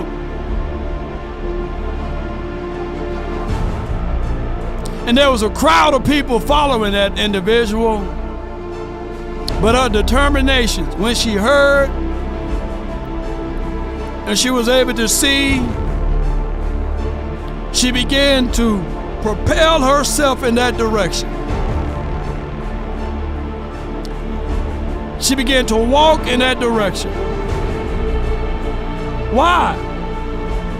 Because she wanted something. She was determined to be healed. She was hungry with that desire.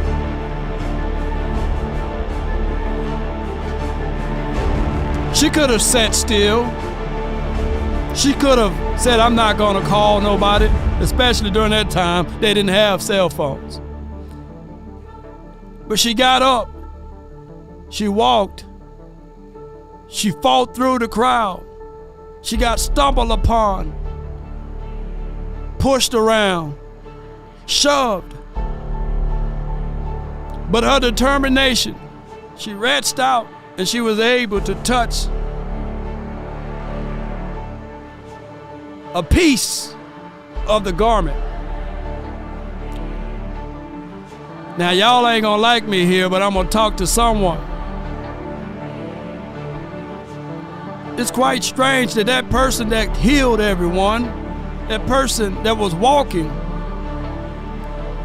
to help these people, she wasn't the only one that touched him.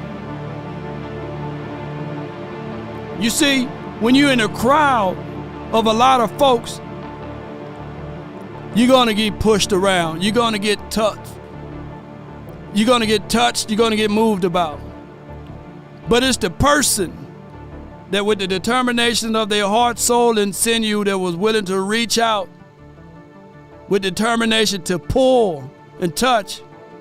And they said that that great leader stopped. Not gonna say his name. Don't want to get flagged here. And he said, who touched me? They looked at him like he was crazy. Dude, there's a lot of folks, man. Everybody touch you. But no, it was somebody that touched me. He didn't say it softly. He said, who touched me? Because that person is in need of healing. That person is in a need of rectifying. I don't want them to be like 100 grand. So if you understand what I'm saying, is that by your determination, by your heart, soul, and sinew, if you put it in the right direction, things can open up for you. The world will bend and fold to you if you manifest it. Thoughts will come in, pour it, and lay it all over you. But you gotta have it. It's like fire. Give me some fire in the chat, because it falls right into what I've been saying. These players got to identify that they are hungry about that thing that they want. That they want to be able to reach out and just touch something, some greatness. It's not about what household they grew up in. It's not about how much money somebody is making. But they got to be determined to know that in their mindset, if I want to be like this great team, I got to fall in line of how these teams are moving and shaking. I got to be hungry. I got to be determined.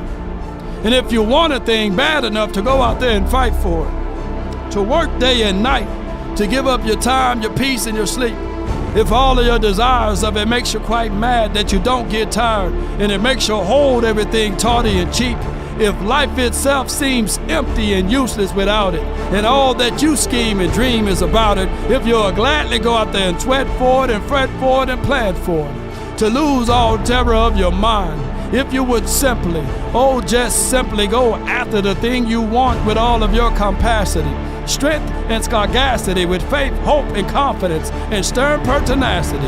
If need of cold or poverty or famish or fame or sickness or body or brain can turn you away from the things that you want. I bet you somebody said when she rolled out of the bed, you won't make it. You too slow. For the last few years, you were 12-5. It's your fault. You can't move. You suck. You already died. Won't you just die? Won't you just lay down? Won't you just give up? There's no hope for tomorrow for you. You've been dealing with this issue of blood for many of years. For 30 years, you've been dealing with this. You won't be healed. You won't be able to get to that healer. But she had to block it out. and continue to move forward. She had to block it out and said, if I have to crawl to get there, I'm going to get there. There's somebody right now that's watching. We don't have any control of the outcome, neither did she. But all it takes is one rock to hit your windshield sometimes, and you'll pull over and see, man, did that chip my windshield? All it took is one MJ to say, okay, I got a team that I can rally behind to get them to win the championship. It took one Troy, it took one Emmett, it took one Michael Irvin, it took one Coach Jimmy Johnson. It took one. It's the power of one. And when you all believe and you get like-minded people to believe in you and with you, things can shake. That's what I'm saying. Y'all don't have to like me, but that's just what it is. There's only one Law Nation. I do this show 1,000 times over for that guy who sent me the text message, who said, Law, I had the revolver to my head, but your words made me put it down. Your words gave me comfort. Your words let me live my life in a different way. I'm motivated now, Law. I don't give a dog about what the Cowboys do. I'm here for you. I don't give a dog. If it took 125,000 subscribers to get here, but for me to save one person's life, it was worth it. For me to be live for 2 hours and it touched one person's heart, it is worth it, ladies and gentlemen. So that's been my time. I really thank you all for yours. And remember, you're listening to one of the best. Law Nation Sports. DC for life, not for short. Damn. Let's go. Pass the collection plate around, baby. Come on, man. If I touch you today, put one in the chat, baby. And hit that Cash App too, you know what I'm saying? What more do you want from me? Appreciate y'all, man. One love. Let's go. Salute to those, man. Even the haters, man, I salute to y'all. And shout out to Prize Picks. Be sure to check them out. Roll those Critic.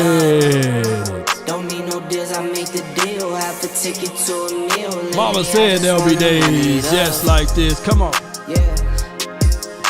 Kinda check the song. 30 Cent Chairs, thank you. Count that too, count it up. Gotta learn to play lights out. Shout out to y'all. I need them fives, come on. Them tens, I need that change to the safe, got blues inside. Greens and pinks, it's all the same. I still save and roll my change. Take some losses when I play, charge it to the game. I'm with Elway, I'm with T-Black, I'm with Raven now. I'm with Ray, yeah, I'm with Jay, yeah, I'm with Chuck and now. Still the same, not switching sides, now it's about loyalty. You switch sides off for the bag, and that's worth more to me. I mix Nike with designer, I experiment. You just rock what's on the shelf, and I'm not feeling it. Search for that one, but baby girl, it's nothing real as this. Can't trust a soul, I keep a hammer. Call it too legit, baby. I've been really in the field, love the rush, I love the feel. Lately, I just wanna run it up. Let's get it. Don't need no deals, I make the deal. Have to take it to a meal. Oh, snap. Y'all lying, though. Are y'all lying for real? Debo going to the Ravens. Is it Raiders or the Ravens? Y'all lying. Let me check my phone one more time. Ain't no way. Y'all lying. Let me see.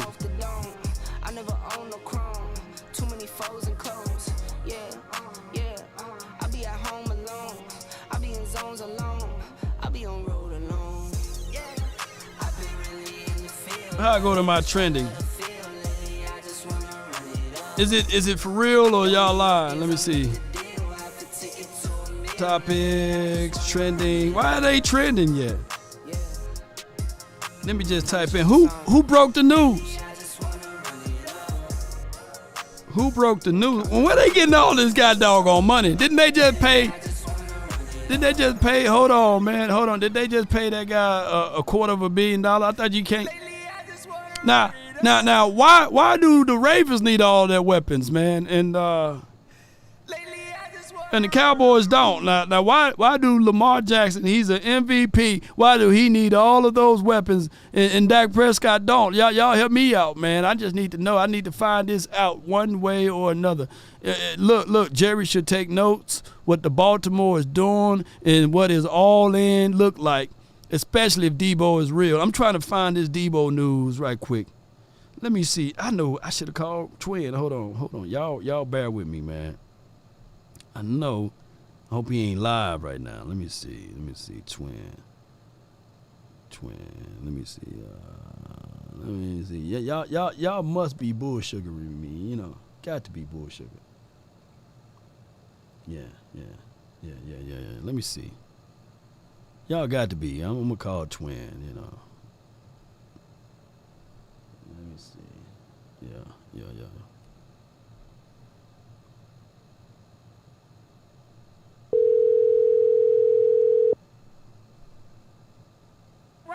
Right. I want my flowers.